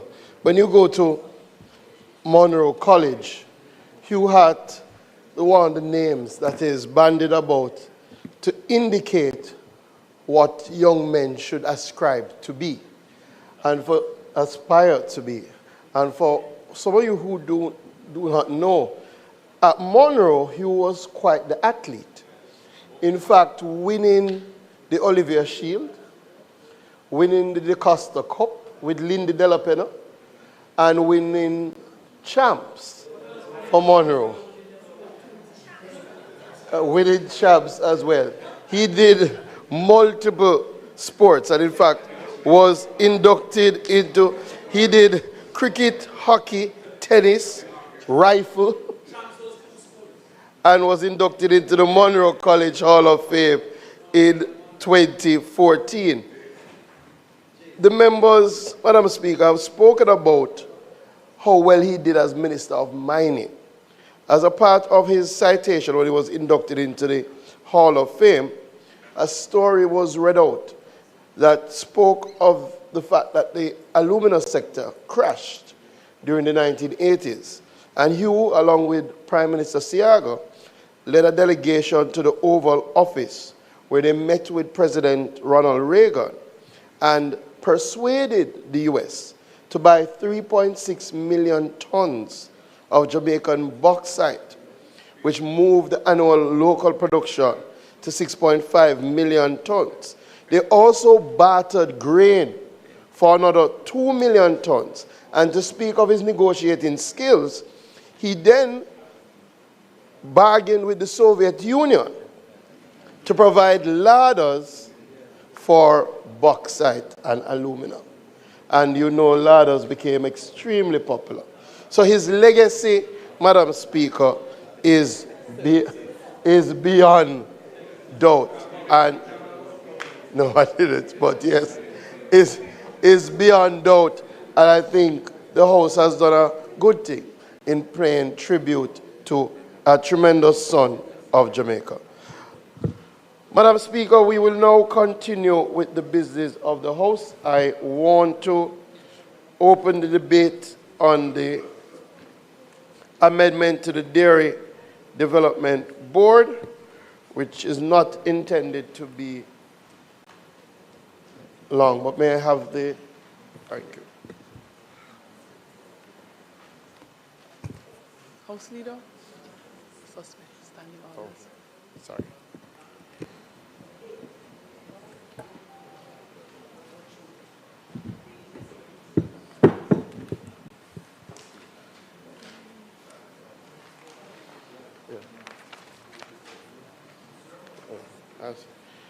Madam Speaker, I now move for the suspension of the standing orders to enable me to take second reading of the bill and to take it through as much stages as possible today.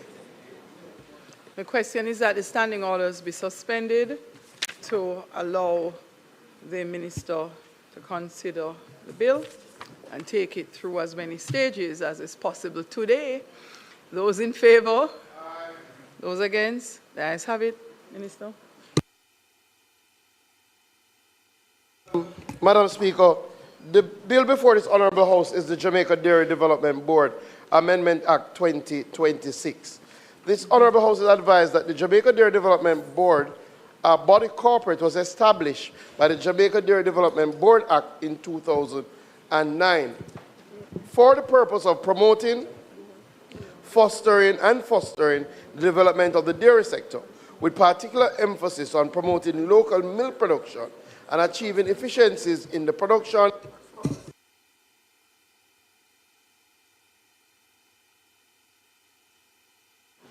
and other trade in dairy products pursuant to Section 4 of the Act. The board functions in the formulation of policies for the dairy sector and monitoring the growth of the sector, regulating the trade in dairy products, advising the minister on matters of general policy related to the dairy sector, and mobilizing resources for and on behalf of the dairy sector.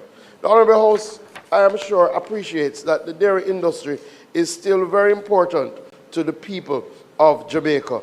The amendment is fairly basic, Madam Speaker. The term milk is defined by Section 2 of the Act as milk from cows. International trends have shown that milk is no longer confined to milk from cows or cattle. For example, in the United States of America and Canada, there have been increased contribution to their dairy products by way of milk from goat and sheep, small ruminants. Domestically, since 2018, the board has been invested in the development of the local small ruminant sector, which has seen a consistent increase in local milk production and byproducts like goat cheese annually. Under Section 18 of the Act, the board may, after consultation with persons involved in the dairy sector, impose a cess on the trade in dairy products. The imposition of the cess requires the approval of the minister by way of order, subject to such conditions, if any, as the minister thinks necessary. Dairy products is defined in Section 2 of the Act as, in relation to cows, means milk, cream, butter, cheese, condensed milk, evaporated milk, milk powder, dry milk, ice cream, malted milk, and any other product manufactured wholly or mainly from milk, and includes products that have more than 50% milk solids on a dry weight basis, excluding sugar. It is by virtue of Section 18 that the Jamaica Dairy Development Cess Order 2010, which is currently in force, was made and from which the board earns. Paragraph 3 of the order imposes a cess on the importation into Jamaica of a specified dairy product and a trade in fresh milk produced in Jamaica. Given the current definition of milk, a cess can only be imposed on milk products originated from cows. This creates a gap in the market, as a cess cannot be automatically applied to other milk sources or their byproducts. Consequently, given the board's continued investment and regulatory remit, it has become necessary to expand the definition of milk to bring small ruminants under the umbrella of the Act with a view to regularizing the sector and fully capture this emerging market. In relation to the clauses in the bill, again, very short bill.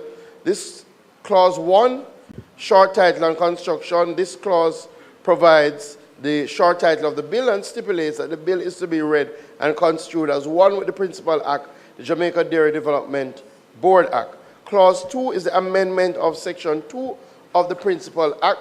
This clause intends to amend Section 2 of the Principal Act by deleting the definitions of dairy products, dairy sector, and milk, and substituting the following new definitions thereof. Dairy products, foods and beverages made from at least 5% of milk, whether in solid, liquid, or powdered form, from any animal, including ruminants, and including the products specified in the second schedule. Dairy sector, the activities concerning the primary production of milk from animals, including ruminants, as well as the breeding and genetics, feeding, or provision of nutrition, health, and management of such animals, and the secondary production and consumption of milk from animals, including ruminants, covering the manufacturing and processing of milk into dairy products, and the importation, exportation, transportation, marketing, and use of dairy products generally. Milk, the normal mammary secretion obtained from an animal, including a ruminant, without addition to or extraction from such secretion. Clause 3 is a repeal and replacement of Section 40 of the Principal Act. This clause intends to repeal Section 40 of the Principal Act with the marginal note, Minister may amend monetary penalties and replace same with a new Section 40 with a marginal note, power of Minister to amend monetary penalties and first and second schedules, which stipulates that the Minister may, by order, subject to the affirmative resolution, amend any monetary penalty imposed by this Act or any regulations made on this Act, and B, amend the first and second schedules. Amendment Clause 4 deals with the amendment of the schedule to the Principal Act this clause intends to amend the schedule to the Principal Act as follows: by renaming the schedule as the first schedule, by deleting paragraph 1, which deals with the constitution of the board, and substituting the same with the following. The members of the board shall be appointed by the minister and shall consist of a representative from the financial sector, an attorney at law with at least 5 years' experience, a representative of the dairy processors or traders industry, 2 representatives from the Jamaica Agricultural Society, livestock groups, a representative from the Veterinary Services Division, a representative from the Agricultural Education Institution, from an Agricultural Education Institution, a representative from the Ministry with the responsibility for industry, investment, and commerce, a representative of the Planning Institute of Jamaica, and a representative of the Ministry with responsibility for health. C, by deleting paragraph 2, which deals with tenure of office, the phrase, the appointed members shall be appointed by the minister, and replacing same with the appointment of every member of the board shall be evidenced. D, by deleting paragraph 4, which deals with reappointment, the words appointed member wherever they occur, and replacing them with the word member. E, by renumbering paragraph 5, which deals with the filling of vacancy, as subparagraph 1 of the paragraph, and 2, inserting next after the renumbered subparagraph 1, the following as subparagraph 2. A vacancy in the membership of the board shall be filled in the same manner and subject to the same requirements as apply to an original appointment of a member. F, by deleting from paragraph 7, which deals with the grant of leave of absence, the words appointed member, and substituted thereof the word member. G, by deleting some paragraph 1 from paragraph 8, which deals with resignation of appointed member, and replacing same with the following. A member other than the chairman may at any time resign his office by instrument in writing addressed to the minister and transmitted through the chairman from the date of receipt by the minister of such instrument, that person shall cease to be a member. H, by inserting subparagraph 1 of paragraph 9, which deals with procedure and meetings, the words, and utilizing such modalities immediately after the words, and on such days. And I, by deleting subparagraph 6 from paragraph 12, which deals with appointment of committees, and replacing same with the following. The provisions of paragraph 13 shall apply to a member of a committee who is not a member of the board in like manner as they apply to the member of the board. Clause 5 is the amendment of the Principal Act by insertion of a second schedule. This clause intends to amend the Principal Act by inserting next after the first schedule a second schedule. This second schedule specifies products which are dairy products within the definition provided in section 2 as follows. Milk, whether in concentrated, dried, frozen, reconstituted, or fermented form. 2, partially skimmed milk, cream, buttermilk, whey, and whey cream, whether they're in concentrated, dried, frozen, or reconstituted form. Butter, butter oil, and whey butter. Milk solids, whey proteins, and milk proteins in concentrated form. Milk solids when used as an ingredient and including confectionaries, whether concentrated, dried, coated, or filled. Milkshakes, evaporated milk, condensed milk, probiotic milk, lactose-free milk, fluid milk products, ice cream, dairy-based cream, or food drinks containing milk, butter cookies, whipped cream, and yogurt. The memorandum of objects, the bill concludes with a memorandum of objects and reasons. So, Madam Speaker and members, what we're really doing is bringing this bill into the 21st century to ensure that we capture the definition of milk in the widest possible form and to do some cleaning up work of the provisions in relation to the board. I now commend the bill entitled the Jamaica Dairy Development Board Amendment Act 2026 to the House.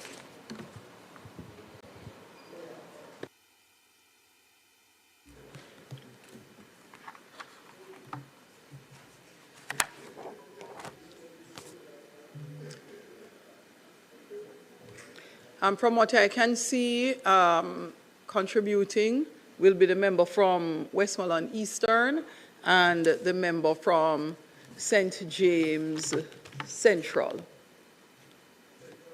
West Central.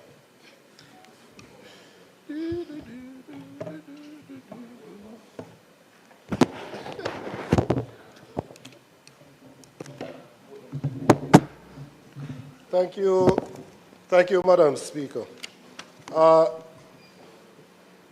To amend the definition of milk in the Jamaica Dairy Development Board Act is not something that is controversial in and of itself.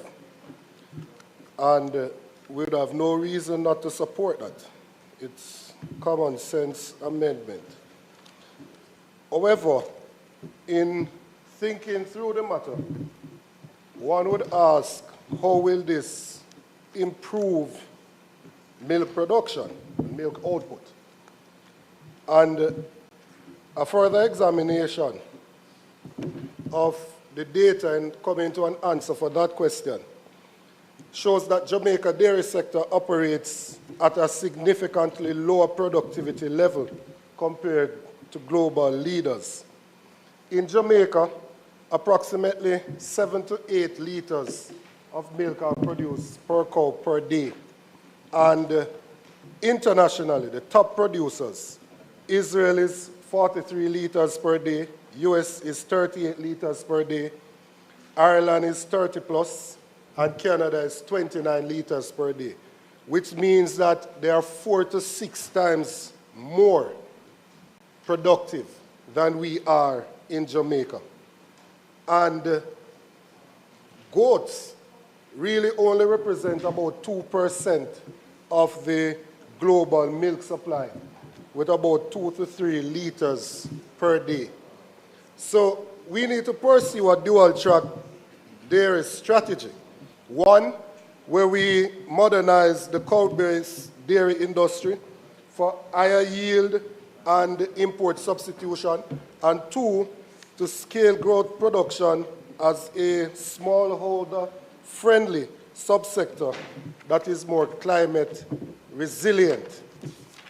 Madam Speaker, there are problems that Jamaica faces. One, we have low domestic milk production relative to the demand. We have high dependence on imported dairy products. We have vulnerability of livestock systems to climate variability, and we have underdeveloped value chains for both goat and cow milk. Therefore, productivity improvement have to be more transformative rather than incremental. What are the drivers that we would say that is causing our production to be that low? First among them is climate. The increase in the temperature in a tropical country leads to heat stress and decreased milk yields. And the seasonal drought make it inconsistent for food availability. 2, genetic limitations. And this is probably something that it will require more intervention from government at a policy level to deal with genetics. In Jamaica, sorry, we have more adapted for survival than for production. And as of such, the different breeds can tolerate the heat, but they do not produce as much as breeds in other jurisdictions. The feeding system, and in relation to this, in Jamaica they are mostly grass-fed with limited concentrate, whilst globally there is precision feeding with higher energy diets involving grains and supplements. And then you have, Madam Speaker, farm structure and technology. In Jamaica, where there is limited mechanization and milking systems, versus globally, where you have automated milking systems with data-driven herd management. The next reason is institutional weakness, especially in relation to extension services. Most rural MPs here will tell you that the extension services from RADA are limited. We would clearly want to increase that capacity so that you could have more extension officers actually going into the fields to attend to the needs of the farmers. Then there is market and policy constraint, where we have competition from imported powdered milk, limited incentives for scaling local production, and weak aggregation and processing systems. So when we think of goats, therefore, we have to think of a more strategic importance of goats to the industry, because they are more climate resilient, they are less capital intensive, and they are suitable for hilly and drought-prone areas. The policy, therefore, Madam Speaker, should be to increase our national milk production by at least 50% within the next 5 years, to decrease our import dependency, to build climate-resilient livestock systems, to strengthen rural livelihoods and agro-businesses.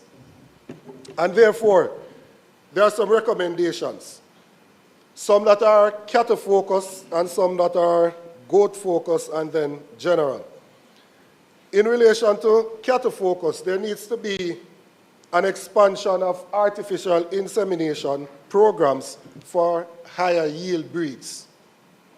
There needs to be introduction of climate-smart housing, cooling and shading system. Remember, from Central St. Mary and myself visited the True Juice farm in St. Catherine, in the constituency of Northwest St. Catherine. And they have developed a quite elaborate cooling system, which I think already they are seeing increased yield based on that.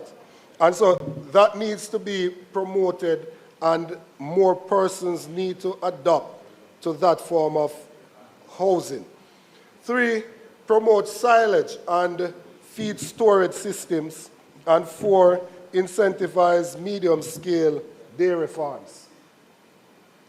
In relation to the goat sector, there is to be establishment of a national goat dairy program to support breeding programs for improved dairy goats, to develop goat milk processing facilities, to promote value-added products, whether it's cheese, yogurts, or cosmetics.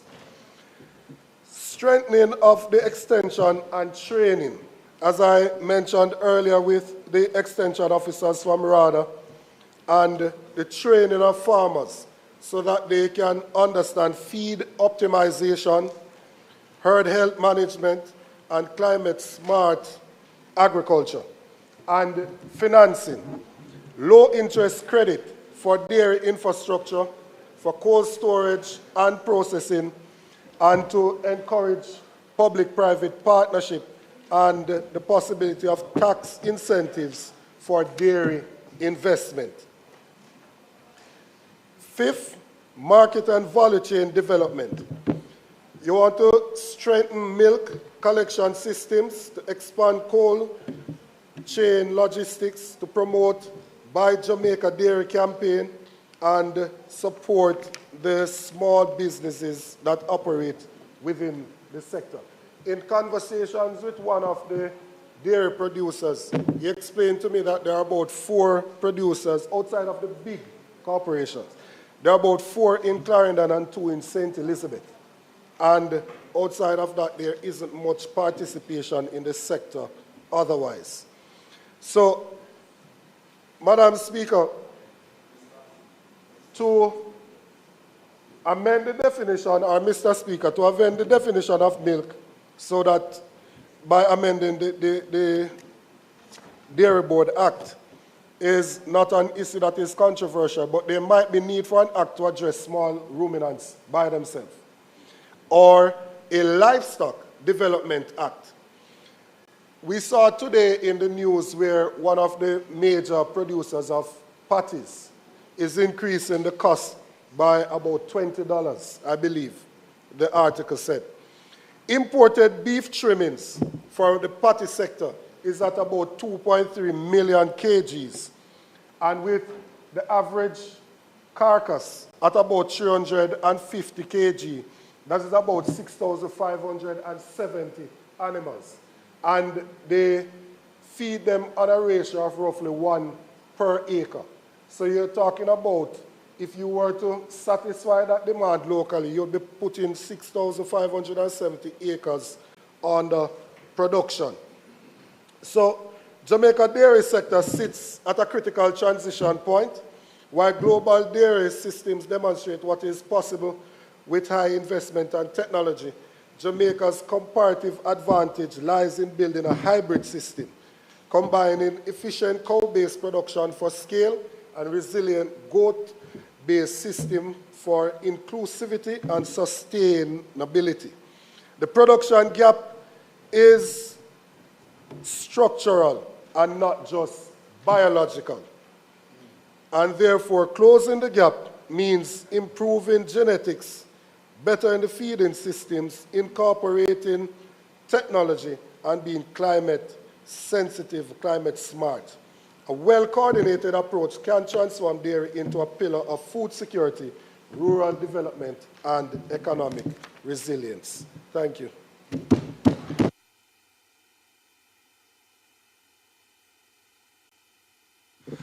Member from West Central St. James.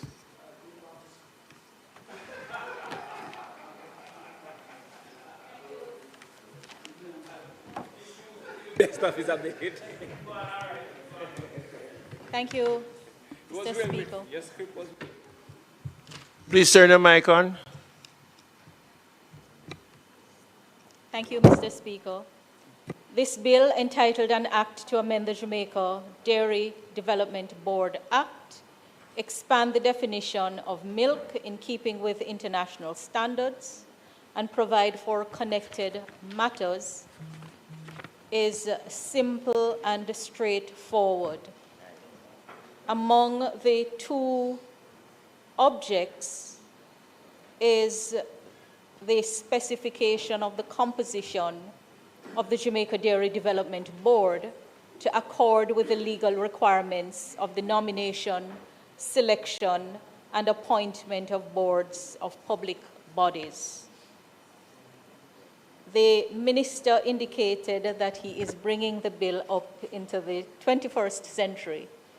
I note that clause 4, paragraph G, which provides for the resignation of a member other than the chairman, reflects the older provision in Jamaican law. And we have had issues as to when resignation takes effect, when it is specified that it does so on the date the minister receives the resignation. And so the newer formulation calls for a specifying of the effective date of resignation. Based on that, I should like to propose a slight amendment for improvement to enable the bill to achieve the goal. So at clause 4, paragraph G, I propose for the minister's consideration and the House deletion of the words from to member and replacing those words with such resignation shall take effect from the effective date specified in the instrument. So the provision would read fully, a member other than the chairman may at any time resign his office by instrument in writing, addressed to the minister and transmitted through the chairman, and such resignation shall take effect from the effective date specified in the instrument. I commend it for consideration. That is the extent of my presentation.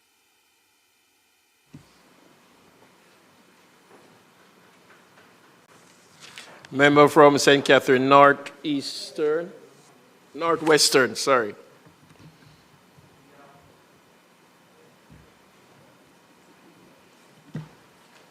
Well, Mr. Speaker, I will be short after the spokesperson on agriculture was so fulsome.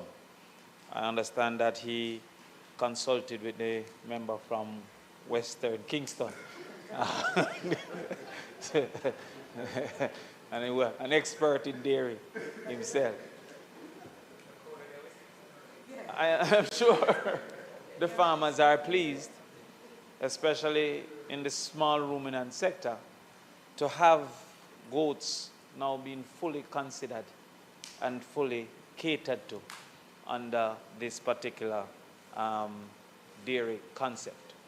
And this is important because it adds a value producer that can allow for higher profits, but also more affordable meats coming from the goat farming sector in particular. As you would have indicated, and the member from Western, where you come from, Eastern Westmoreland, that of course the types of animal now have to come full force into the conversation, because the genetics, especially the milk producing genetics, and in the case of Jamaica, the dual milk meat producing genetics is going to be of high importance for us to consider to get distributed to the farmers who initially were meat producers in the main and not necessarily milk producers. There is also a need for an immediate understanding of the risk associated with liquid protein, i.e. milk. Liquid protein and egg are chief facilitators of foodborne illnesses, and there must be strict definition of how it should be harvested, how it should be treated, and how it should be distributed. The negatives of it can be extensive if we are not careful about how they are to be treated. Additionally, in Indian countries like India, Prime Minister, there is a whole micro dairy system that exists. Indeed, over 80 million households in India have less than 5 cows for dairy, and they contribute up to 60% of the dairy milk production in India. There is a serious opportunity, especially for female-led households, for us to have a micro dairy industry. And I speak for Northwest St. Catherine, who is in proximity to both True Juice and Surge Island, in about 10 minutes distance, that those entities, that area, can be promoted for micro dairy farming that could immediately increase the level of farming, of dairy production that we have. I also speak to building fodder banks. There is a whole heap of land available unutilized. And one of the reasons that you have highlighted the low yield is because they're not getting adequate nutrition. The farmers would know that there is a period of time that the grass is at its highest nutrition level. And so if you don't catch it at that period, you're getting more fiber than protein. So therefore, after the 8th week, the animal consuming what we call old grass is getting a belly full of fiber, but no protein, crude protein, that then contributes to the milk production. And so therefore, I believe that the Dairy Board could consider multiple fodder banks that they then harvest, maybe even dry it to make hay and distribute at a reasonable cost for persons to consume. And this is something too for the local government ministry, having written such an excellent presentation for my colleague, to consider, because there is a nuisance within local government for lands that are not being maintained, that could offer those lands for fodder bank usage, to have every 8 weeks we produce, sell the grass, and have both the farmers benefit for cheap grass and the property being maintained to reduce risk, especially for criminal participation and criminal facilitation. The final thing I want to say, Minister, is the importance of understanding agro-processing as a central contributor to animal rearing and dairy production. Why agro-processing is important? Because it gives affordable feed to the animals. For example, sugar gives us molasses, which is an important input for the animals. Orange gives us the orange pulp, which is an important input to the animals. Flour mills give us wheat melding and corn offal, which is an important input.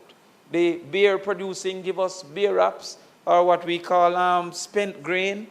All of those things are affordable inputs that leads to production improvements in both milk production and meat production. But they're unavailable in the main because of the reduced agro-processing entities that exist. If we are to expand animal production, it is going to be essential that we expand agro-processing so that what we call now the fourth quarters, the fifth quarters they call it, the areas of the production that are really not central to the outcomes become available for cheap purchase for the farmers. So if we can get sugar back up to a certain level, then the molasses become available. What we have found since one of the major entities in orange and citrus have gone into their own farming of dairy, there's no availability of the citrus pulp for the farmers anymore. What we have also seen is that with the flour mills also having some connections, we're not seeing the availability. So the food processing, in particular, agro-processing, is going to be, the demand for that drives the availability of feed that can then eventually lead. So sometimes the narrow definition of impact and influence may not cause for the dairy board to see the value in assisting a citrus producer. But in assisting a citrus producer, you create that feed that is necessary. And so therefore, I want you to seriously consider that there needs to be a investment in agro-processing that would then lead to adequate feed for the animal growing and also the results of animal growing, the dairy industry. So please do not pigeonhole the impact and investment into direct cow when there are many other things that can lead to great cow performance. With that, I thank you, Minister. And Minister. Mr. Speaker, I thank... Sorry, Minister. Member from West Portland, East Portland, sorry.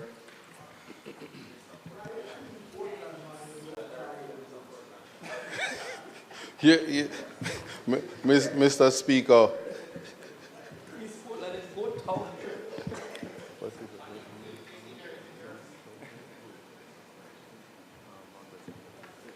Thank you, Mr. Speaker. I rise to seek some assistance in relation to this. So as I am supporting wholeheartedly everything that is here, but just need clarity on two particular things. But my first concern is the member from Northwest St. Catherine is so excited about milk. I thought Rasta don't mix up in Bangarang, but I will seek guidance elsewhere on that point. But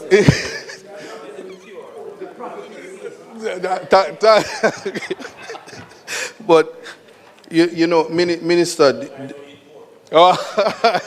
nor do I, Mr. Prime Minister. I don't know if the benefit. All right, let me start. In relation to the definition for milk, my question is in light of keeping with the international standards and all of that, if we have contemplated any confusion that might come for products that are now not meeting this definition. That is something that can be addressed, and it doesn't affect the definition or the legislation as it relates to dairy. I understand that.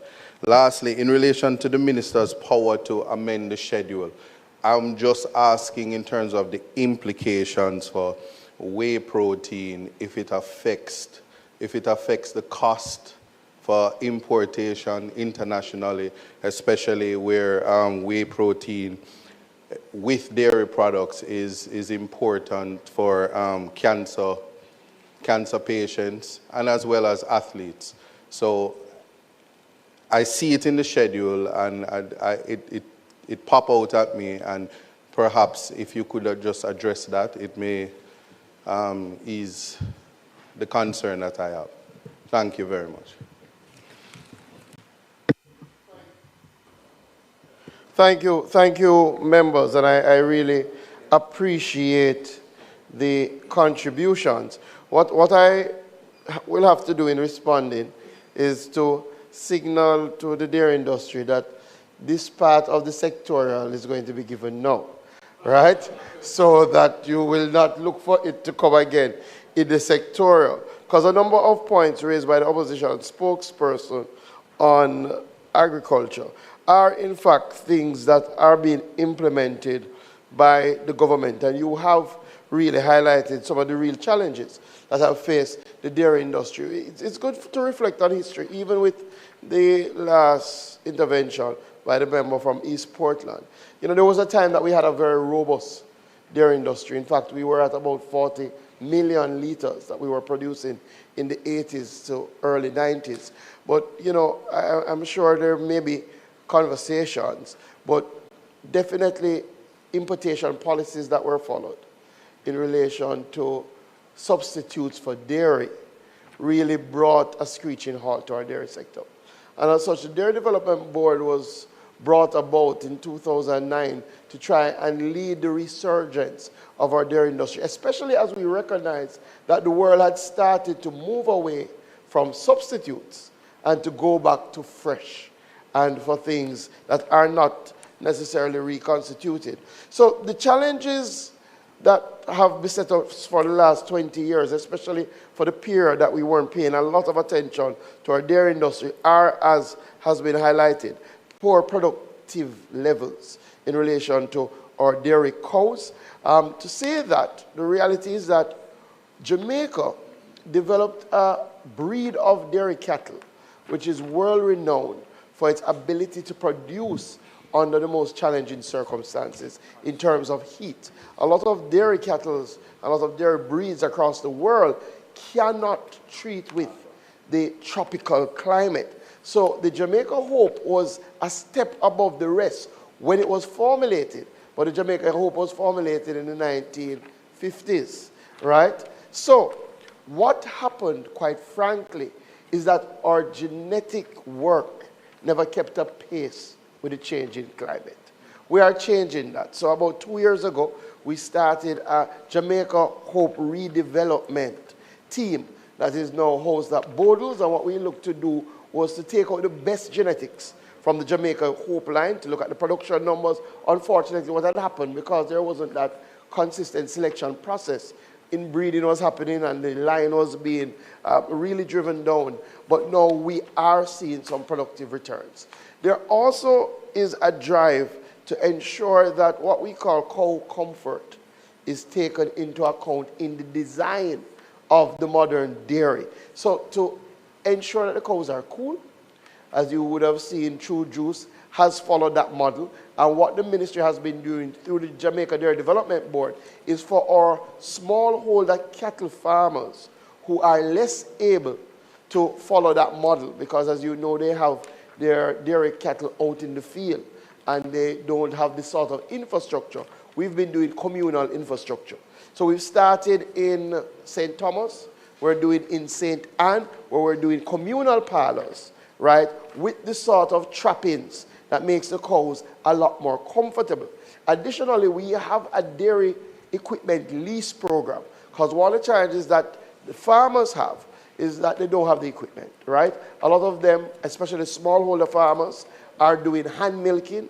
We have now provided mobile milkers to them, and we are renting things like harvesters, things that they need to do proper fodder production, and that has been going extremely well, and we are seeing increased productivity, led by True Juice, but we are also seeing increased productivity at Seprod, which we're very happy for. They have gone through a difficult time, and then we're now seeing increased productivity in the smallholder farmers.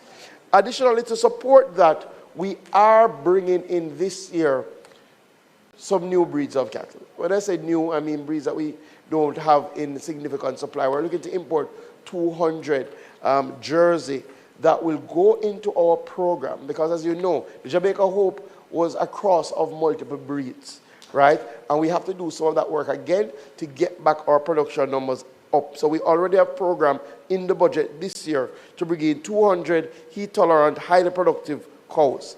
We are strengthening the extension services and fodder production.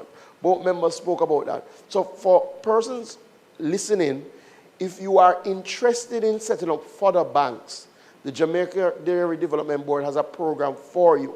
We will come and set that up for you. We will in fact provide you with the seeds, the grass. We have done a lot of research work over the last 3 years around protein content of grass. What is the best grass for what time? We actually have a private sector company called Fans that we brought them in, and they literally can come to your pasture, do the analysis on spot, and tell you what do you need to plant more of to ensure that you're getting the right nutritional regime. We are strengthening our extension services program. We have been on the artificial insemination journey. In fact, over the last 4 years, we've done 3,000 cows. And PM, you have to come and visit Minard, because I must tell you, Minard is a big success story. Minard had gone through a very difficult time, but we, brought in the AIC, who operates Minard, and really read them the right act, and they pulled it together. And now they have been the leader in artificial insemination. And now we're seeing the fruits of that labor. And I'm telling you, the cows are looking extremely good. And I want to thank the private sector companies, Nutramix, who has been helping us in a big way in relation to that artificial insemination program. Additionally, we have started a national goat dairy program. Started it in 2023. That's one of the initiatives that I have brought to the ministry.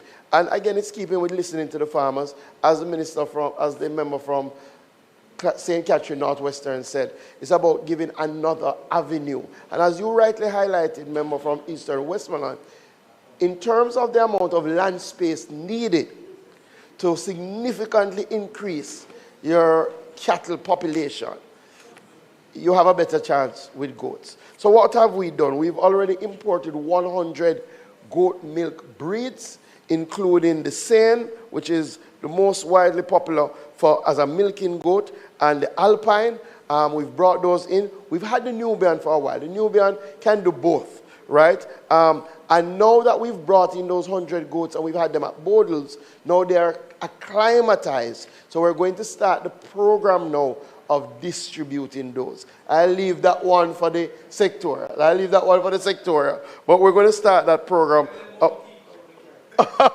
the Kiko is also there. But the Kiko is a good meat goat. Outside of that, let me see if there's any other area. We are doing some grant programs. We used to have a robust program through the PC Bank, funded by the Jamaica Dairy Development Board. It had some challenges, right? Years before this administration. We're trying to get that back up and running with some of the capacity that we will get now. In relation to the questions from the member from West Portland, we don't think there will be much East Portland. We don't think there will be much confusion in relation to this new definition of milk. It's very, very clear. I know what you're asking, and I thought you were going to ask another way, whether we should go further, right? But it's something that we are contemplating. I'll leave it at that for now, because there are a lot of things that call themselves milk in the market. There must be a reason why they call themselves milk. There must be a competitive advantage that they get from calling themselves milk. And they, right now, they avoid any of this. So we're not there yet, because it has to take some consultation. We're not there yet. And no, there won't be any significant increase. in cost, right? There won't be any significant increase in cost. I agree in relation to agro-processing. We are focusing on hay. You raised that. We actually bought a hay baler and we're doing some work at Borders and we're actually renting out the baler so that people can do their own hay. Very, very important, especially with the change in climate. And just to say, over the last year, we have developed 258 hectares of pasture, 122 hectares of fodder as a part of our program. So I agree with the members. I'm very happy to hear the widespread support. Mr. Speaker, on that basis, I think we can quickly go to committee. There's one amendment which we agree with. The member from St. James West Central has outlined a more modern shaping of a provision that achieves the same goal, but definitely is a lot clearer on the effective date of resignation, which we and the team believes is a step in the right direction. So if we could go into committee, and then I'm going to move, I now move for the second reading of the bill, and then we could go to committee and we would put all the clauses up to 4G, make the amendment, and then put the rest. Thank you, Speaker. The question is that the bill be read at a second time. Those in favor? Those against, the ayes have it. A bill entitled An Act to Amend the Jamaica Dairy Development Board Act, expand the definition of milk in keeping with international standards, and to provide for connected matters read a second time.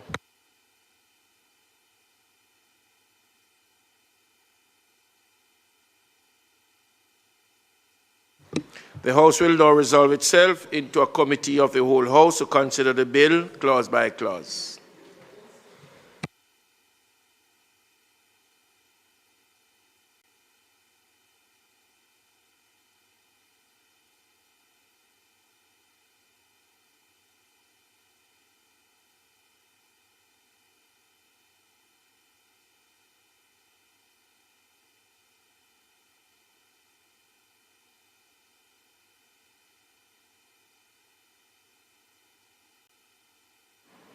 Chair, I put the enacting clause and clause, I put the enactment and clause 1 to 4F.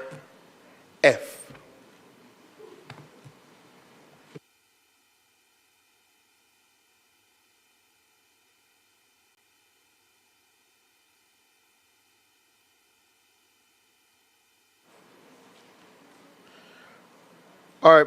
Mr. Speaker, Chairman, I put clause 1.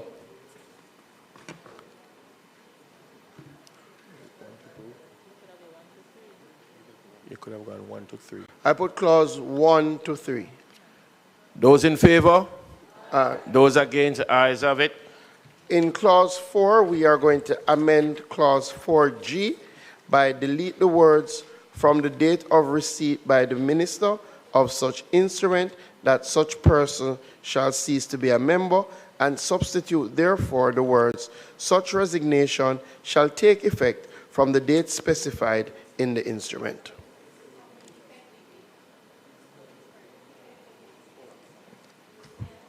From the effective date specified. Yes, so I'll just read it again. So we will delete the words from the date of receipt by the minister of such instrument that person shall cease to be a member, and substitute thereof the words such resignation shall take effect from the effective date specified in the instrument. So we put the amendment. Those in favor? Those in favor? Aye. Those against, the ayes have it. I now ask to put clause 4 as amended. The request is that clause 4 as amended. Those in favor? Aye. Those against, the ayes have it. I now ask to put clause 5. Those in favor? Aye. Those against, the ayes have it. I ask to put the first and second. Come to the schedules.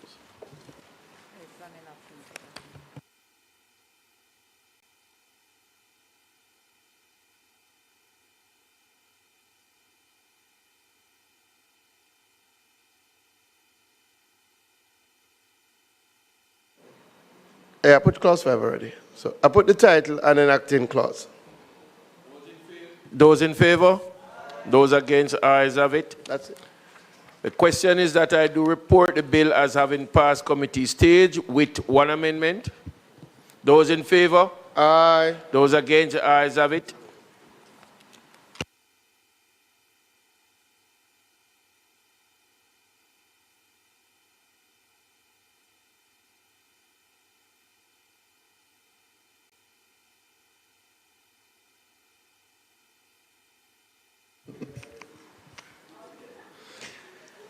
I do report the bill as having passed committee stage with one amendment. Mr. Speaker, I now ask that the bill be read a third time. The question is that the bill be now read a third time. Those in favor? Aye. Those against? Ayes have it.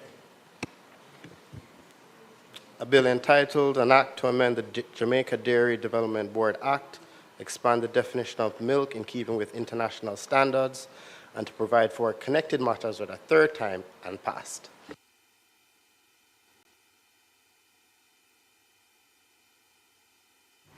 House Leader. Mr. Speaker, it is not intended to do any further business today. We have suspended the sectoral debates to continue next week, Tuesday, at which point I think we will hear from the Minister of Labour. Is not you? The Minister of Health. Yes, the Minister of Health, Dr. Christopher Tufton, and the member from East Westmoreland I have seen on the schedule. Next week, and West St. Andrew. We will meet 2 times next week. We will sit on Tuesday and Wednesday, so I'm advising members of the House.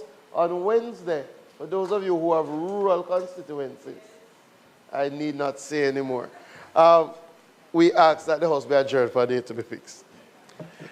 The request is that the House be adjourned until next week, Tuesday, the 12th of May, 2026. Those in favor? Those against? This House now stand adjourned.